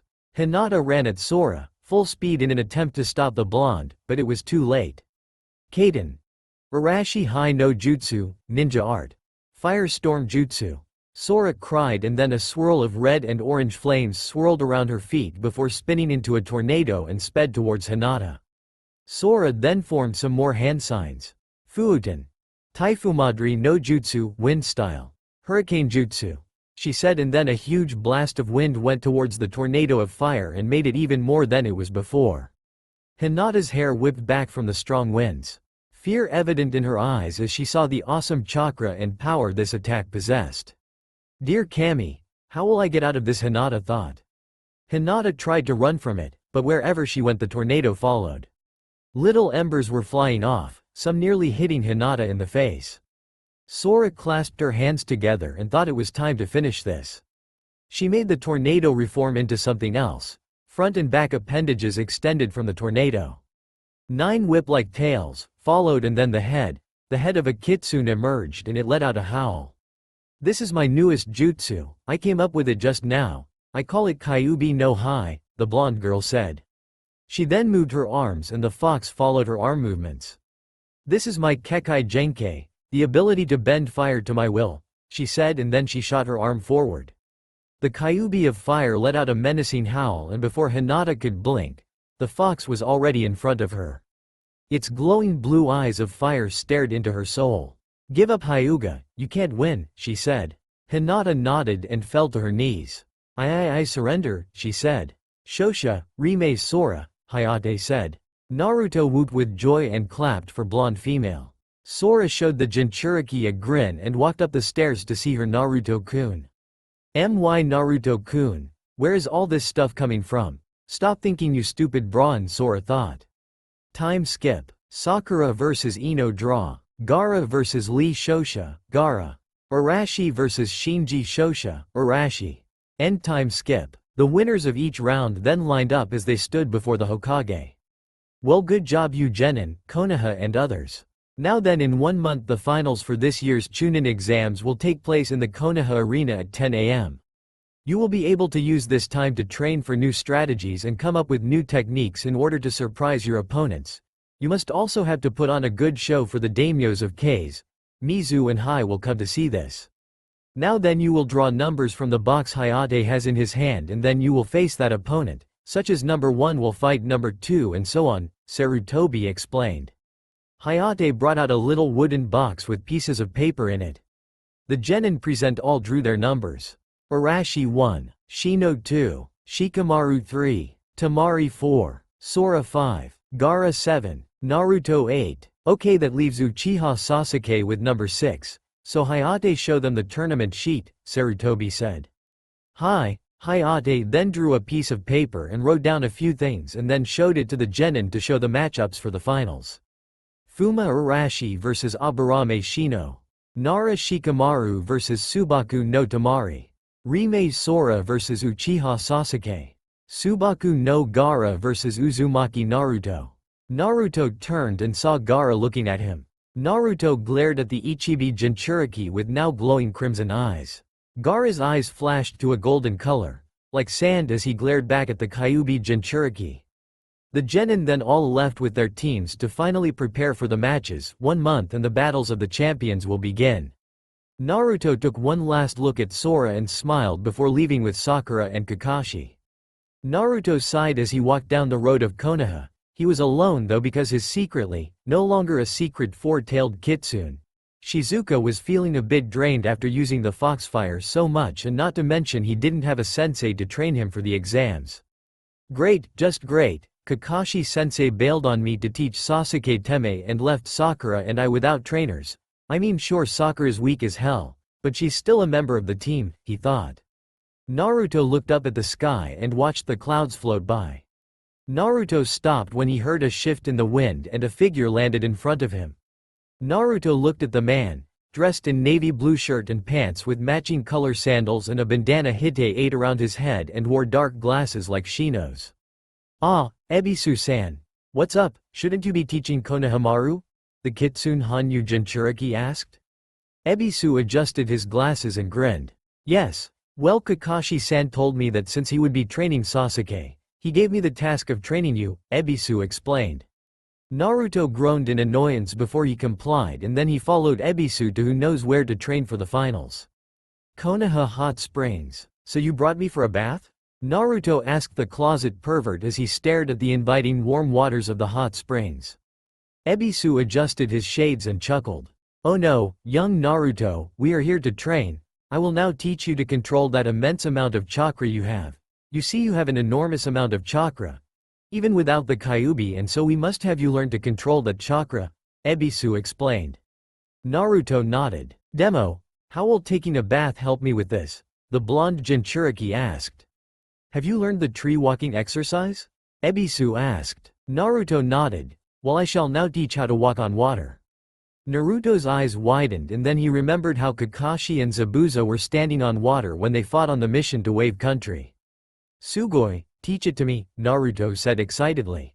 Okay, well, you see, in order to accomplish the task of water walking, you must first concentrate chakra to the bottom of your feet.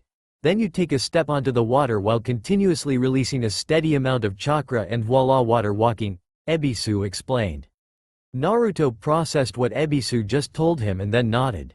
Okay, I will now show you a demonstration, Ebisu said. Ebisu made the ram sign, and then he took a step onto the scalding hot waters and then another. Ebisu kept this up until he finally reached the center of the spring bath. Naruto looked at the special Jonin with awe. Okay, here I go, Naruto said. Naruto channeled chakra to his feet and then took a step forward. Naruto then took another step before he fell into the hot waters. Ah, hot, hot, hot. Naruto yelled as he scrambled out of the water. Remember, Naruto-san, keep the flow of chakra constant. Unlike the tree climbing where you just focus chakra to your feet and climb, you must keep releasing the chakra you generate for this exercise, Ebisu said from his spot. Naruto nodded and stripped down to his green boxers since his other clothes were soaked. Naruto continued to try and master the water walking, and finally, after his 20th try, when Ebisu thought all hope was lost, he heard a cry of joy. Ebisu looked up and saw the blonde boy standing in the surface of the water, but his excitement caused him to lose focus and he fell. Ebisu chuckled as Naruto got out. "Well done, Naruto," he said as he jumped over to Naruto. "Now then, just keep going until sunset and you can go home," Naruto whooped with joy and then continued his water walking. Ebisu smiled as he watched the boy and then he heard a giggling. Ebisu looked and saw a white-haired man peeking into the girl's bathhouse. "Ah, you vile person, I cannot let such horrendous acts be done," Ebisu said and then rushed at the white-haired individual. The man turned and then slammed his palm on the ground. A large toad appeared, about the size of a small horse, and then wrapped its tongue around Ebisu before slamming him into the ground, knocking Ebisu out like a light. Naruto turned from his water walking and jumped over to his substitute sensei's side. "Whoa, he's out cold," Naruto thought and then glared at the toad man. "Hey you Arrow Baka, what the hell do you think you're doing knocking out my sensei in the middle of my training?" Naruto yelled. The white-haired man looked at Naruto and frowned. "What do you mean the water walking exercise?" he asked. Naruto nodded. "By the way, who are you?" Naruto asked. The man smirked before doing a strange dance. "I am feared throughout the elemental nations, made tremble in fear when they hear my name. I am the Gamma Sennin of Mount Myoboku. I am the gallant Jiraiya, also author of Icha Icha Paradise," he added as he pulled out the dreaded orange book. Naruto gasped and pointed at the book. "I've seen that book before," Naruto said as he remembered Kakashi. Jiraiya grinned. "Really, it's been getting pretty famous these days," Jiraiya said. "That book is a disgrace to all mankind. What is wrong with you? And besides, you knocked out my sensei, so why?" Naruto cried. Jiraiya's face became full of rage. "It is not, this book has changed the lives of many," Jiraiya said.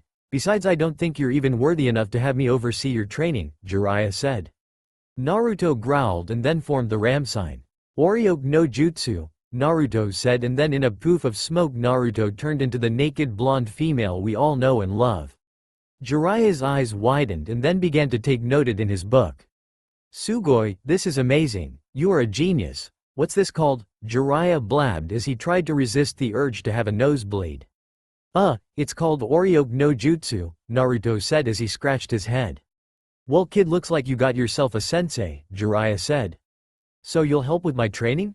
Naruto asked, putting on a cute face. "Yes, but on one condition," Jiraiya said. "One condition, what is it?" Naruto asked. Jiraiya got a blush on his face and then looked at the female Naruto. "You have to stay like that whenever you're around me," Jiraiya said while giggling perversely. Naruto reverted to normal and had wide eyes. "You sick pervert, you disgust me," Naruto yelled. "Nani, Gaki? I am no ordinary pervert, I am a mega perv ROOAAR," Jiraiya said. Naruto shook his head. "This man has no shame," he thought. "Look, can you just oversee it please? By the way, in case you were wondering, my name is Uzumaki Naruto," Naruto said. Jiraiya's ears perked up at the name. "Uzumaki you say?" Jiraiya said. "Okay Gaki, come with me, I have something for you." Naruto went and followed the perverted Sennin. A few minutes later the two shinobi arrived at a small area near a flowing river. "Why do you bring me all the way up here, Arrow Sennin?" Naruto asked. Jiraiya scowled at the nickname that his new student gave him. "Geez, he and his father have the same kind of nickname for me," Jiraiya thought before removing a scroll from his back about as tall as Naruto. "What's that thing?" Naruto asked. "This, Gaki, is a summoning contract. It's a high-level transportation jutsu in which you sign a blood tie with an animal and then you use the jutsu, Kachiyose no Jutsu, to summon the animal to your side whenever you want," Jiraiya explained. "I see. Which animal is this?"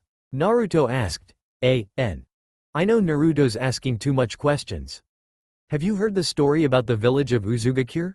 Jiraiya asked. Naruto shook his head. "Well, you see, your mother came from that village and the people of that village were very strong. In fact, even though they had a small population, they were strong enough to take on one of the elemental countries and win." Naruto was wide-eyed. His mother was that strong. "Now you see, because of their strength, they caught the eye of one of the most powerful summoning clans, the Dragon Clan," Jiraiya said. "Sugoi," Naruto whispered. Jiraiya nodded in agreement. "I know, and now this scroll is yours since your mother is in like a really long coma," Jiraiya said, but then stopped as he looked at Naruto's face, which was full of shock. My mother's alive, he thought. Those words ran through his head a large amount of times until he started to whoop with joy. He wasn't an orphan anymore. Kuso, I wasn't supposed to tell you that, Jiraiya said. Naruto stopped. What? Why not? She's my mother and you want to keep the fact that she's been alive all this time a secret. What the fucking hell is wrong with you people? Naruto practically screamed. Meanwhile, in the Konoha Hospital secret hospital room number 231. A young red-haired woman stirred in her sleep as she awoke from a 12-year-long coma. Green eyes surveyed the completely white room she was in. Wearing nothing but a hospital gown, the red-haired woman sat up and yawned, cracking her stiff joints and stretching her tight muscles. How long was I out for? She asked the ceiling. This was Uzumaki Kushina out of her 13-year-long coma. Then she stepped out after removing the IV tube from her arm, taking in a long breath of fresh air. A nurse was passing by and saw Kushina and immediately ran to tell the other doctors. Kushina sneezed before walking after the nurse.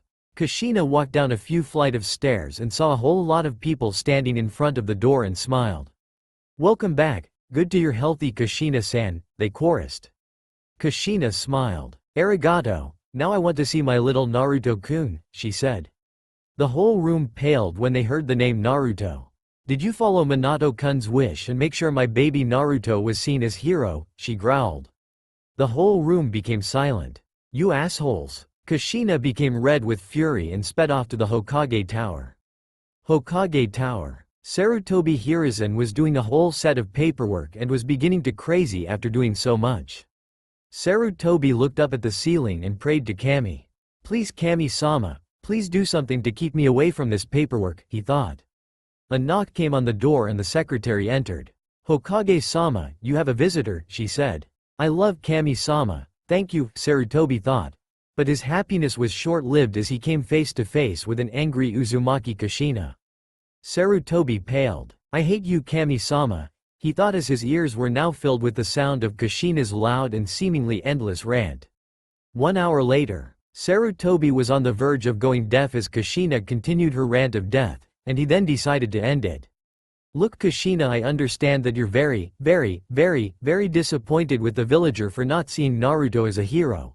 But at least he's on his way to being a chunin, he said. What do you think I'm just gonna forgive those? Did you just say my Naruto-kun's in the chunin exams? She asked. Sarutobi nodded. Ha, in your face Sarutobi, now you still owe me that 500 ryu from 13 years ago, she said holding out her palm. Sarutobi was shocked. You still remember that, after 13 years in a coma, he said with wide eyes. Yup, now then where's Naruto? She asked.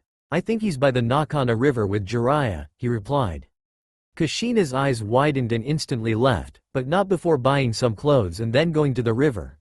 I swear if Naruto's a pervert I'll pound Jiraiya into dust, she thought. Back with Naruto. Jiraiya sneezed and then watched as Naruto signed the dragon contract. Well, now that you've signed the contract, bite your thumb and then form the signs boar, dog, monkey, bird and ram and then slam the hand with the thumb you bit on the ground and voila Kichiyose no Jutsu, Jiraiya said. Naruto nodded and then formed the hand signs. Kichiyose no Jutsu, he yelled slamming his palm on the ground. A large plume of smoke appeared and then when it cleared there stood a sapphire-scaled dragon, with 4 legs each with 4 sharp claws ready to slice anything it slashed to ribbons, along with razor-sharp teeth and sapphire blue eyes that looked like they were on fire, 2 horns protruding from its head and a row of spikes going down its back and ending at a spiked tail, and it was humongous, about as tall as the Hokage Tower. The dragon looked around and then sniffed the air. The dragon twisted its serpentine body and spied Naruto before showing a toothy grin. You smell of Kushina, the dragon said. Naruto looked puzzled. Who's Kushina? He asked. Jiraiya sighed. That's your mother's name, the toad Sennin said. The dragon continued. I am Ragnarok, dragon of lightning, and you are most likely Kushina's son. Naruto I think was the name she gave you, Ragnarok said. Naruto nodded. Well, I am the eldest son of the Dragon King, Ghidorah the Black Dragon. He said, we dragons are one of the rarest species of summons and therefore there are only a few of us. I think approximately 10 species of dragons, and only 5 of each species. However, Ghidorah is the last of his kind, he said. Naruto was wide-eyed. He multiplied the number of species and 5 and calculated the number of dragons left to be only about 41 left. Well, I would like to know more about you dragons and your abilities, Naruto said and sat down. Ragnarok cleared his throat as he prepared to go into lecture mode. Okay Naruto, well you see, dragons are separated into species depending on their color. We have names but I'm too lazy to say them all right now. Now as I told you, blue dragons, also known as Aqua Draco, have the ability to fire a blast of water and ice from our mouths, and we can form hail storms along with blizzards and manipulation of water, Ragnarok said, and then demonstrated by making a mass of gray clouds appear, and then hail fell and pelted Naruto in the head, and a quick blizzard appeared and froze the nearby river, and then a blast of water followed by an ice blast. Naruto's eyes widened as he looked at the tree, which was now splinters and Sugoi, Naruto whispered. Ragnarok was about to continue before he felt a very strong killer intent heading towards the three of them. Ragnarok quickly wrapped his body around Naruto, but Jiraiya was left hanging as an angry red head ran towards them. Kushina stopped running when she saw a large blue dragon. Ragnarok? She questioned. The blue dragon nodded before Kushina hugged his nose. It's been so long, she said, 13 years to be exact, she said. Naruto wriggled out of the dragon's coils and looked at the red-haired Uzumaki. Okawa-san, he said with tears in his eyes. Kushina looked at Naruto before grabbing him and enveloping him in a tight hug. Naruto cried into his mother's shoulder as the two of them were finally reunited. Oh, Naruto-kun, I'm so sorry that I left you like this, Kushina said as she released her son from the back-breaking hug. Naruto wiped his eyes. It's alright mom, I'm fine, in fact I'm doing great. I made Genin with Kakashi-sensei along with my teammates, Haruno Teme and Uchiha Teme, and I'm going to the Chunin finals, he said. Kushina grabbed her son by the ear. Itai, Ka-san, stop, that hurts, Naruto wailed. Don't use language like that in front of me, young man, but I still agree with you on the Uchiha and Haruno being teams. They were always this way, Kushina said. Now then Ragnarok, I believe you were explaining to Naruto about your clan, Kushina said to the great blue dragon. Right, Ragnarok said as Naruto and Kushina sat down, but Jiraiya made the mistake of trying to take notes for Icha Paradise in front of the female Uzumaki and was met with a slap to the face, knocking him out, and Naruto kicked him in the balls, making the unconscious man tear up from the pain. Well done Naruto, Kushina said, and then Naruto listened to every word Ragnarok said about the Dragon Clan, from weakest to strongest. Gray dragons, Terra Draco, the weakest species, had the power to shoot out a toxic acid that immobilized the enemy due to its viscosity, and it also burned the flesh of said enemy and can manipulate stone. They have smaller horns and spikes and are able to fly due to having wings. Brown dragons are grown-up versions of the gray dragons. Their ability to control the earth had increased along with their strength and speed. They can also fire their claws and coat them with stone as hard as diamond-like missiles, and the claws can quickly regenerate as the claws are made entirely of keratin, the substance that fingernails are made from. Can also call upon a shield of earth that is as hard as metal and lose the ability to create the acid. Yellow dragons, Fulgur Draco, are next in line. They have the power to control lightning and can create lightning storms as well as fire a blast of salt water from their mouths to allow a power-up for their electricity. They have wings which allow them to fly and longer horns and sharper teeth, claws, spikes, etc. Alright, just to save some time, the claws, teeth, spikes and horns all get longer and sharper as the dragons progress up the chain. Can form a dome of lightning to protect them. Green dragons, Ventus Draco, have the manipulation over wind and can create tornadoes, hurricanes and any other type of wind storm. They can fly due to having 2 pairs of wings, enabling them to move faster and be more agile in aerial combat. They can also create a shield of wind by spinning rapidly to defend themselves. Purple dragons, Helios Draco, have the power to summon up gigantic crystal structures and spikes from the ground to impale their opponents, therefore they cannot use a breath move, fire blasts, that kind of stuff. They cannot fly, but they have an additional ability that when the sun is at its brightest it can use the crystals to reflect sunlight rays and fire concentrated rays of sunlight that can burn through anything. The crystals, when surrounding the dragon in a circular pattern, the dragon will be able to reflect light rays and form a shield of light that can protect itself from anything except for things that come underground and if the crystals are knocked down, but this rarely happens. Orange dragons, Igneoterra Draco, have the ability to call forth lava and fire lava blasts from their mouths. The lava is not your ordinary molten hot rock thought. It's exploding molten hot rock. The lava is filled with magnesium, which is very explosive when heated to high temperatures. Also, they can make their molecular composition be like that of lava and can therefore become partly liquid.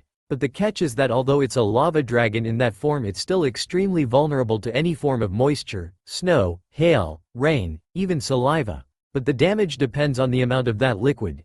And just so you know, I do not look this stuff. I know this stuff because I'm a biology and chemistry whiz, so I know my stuff.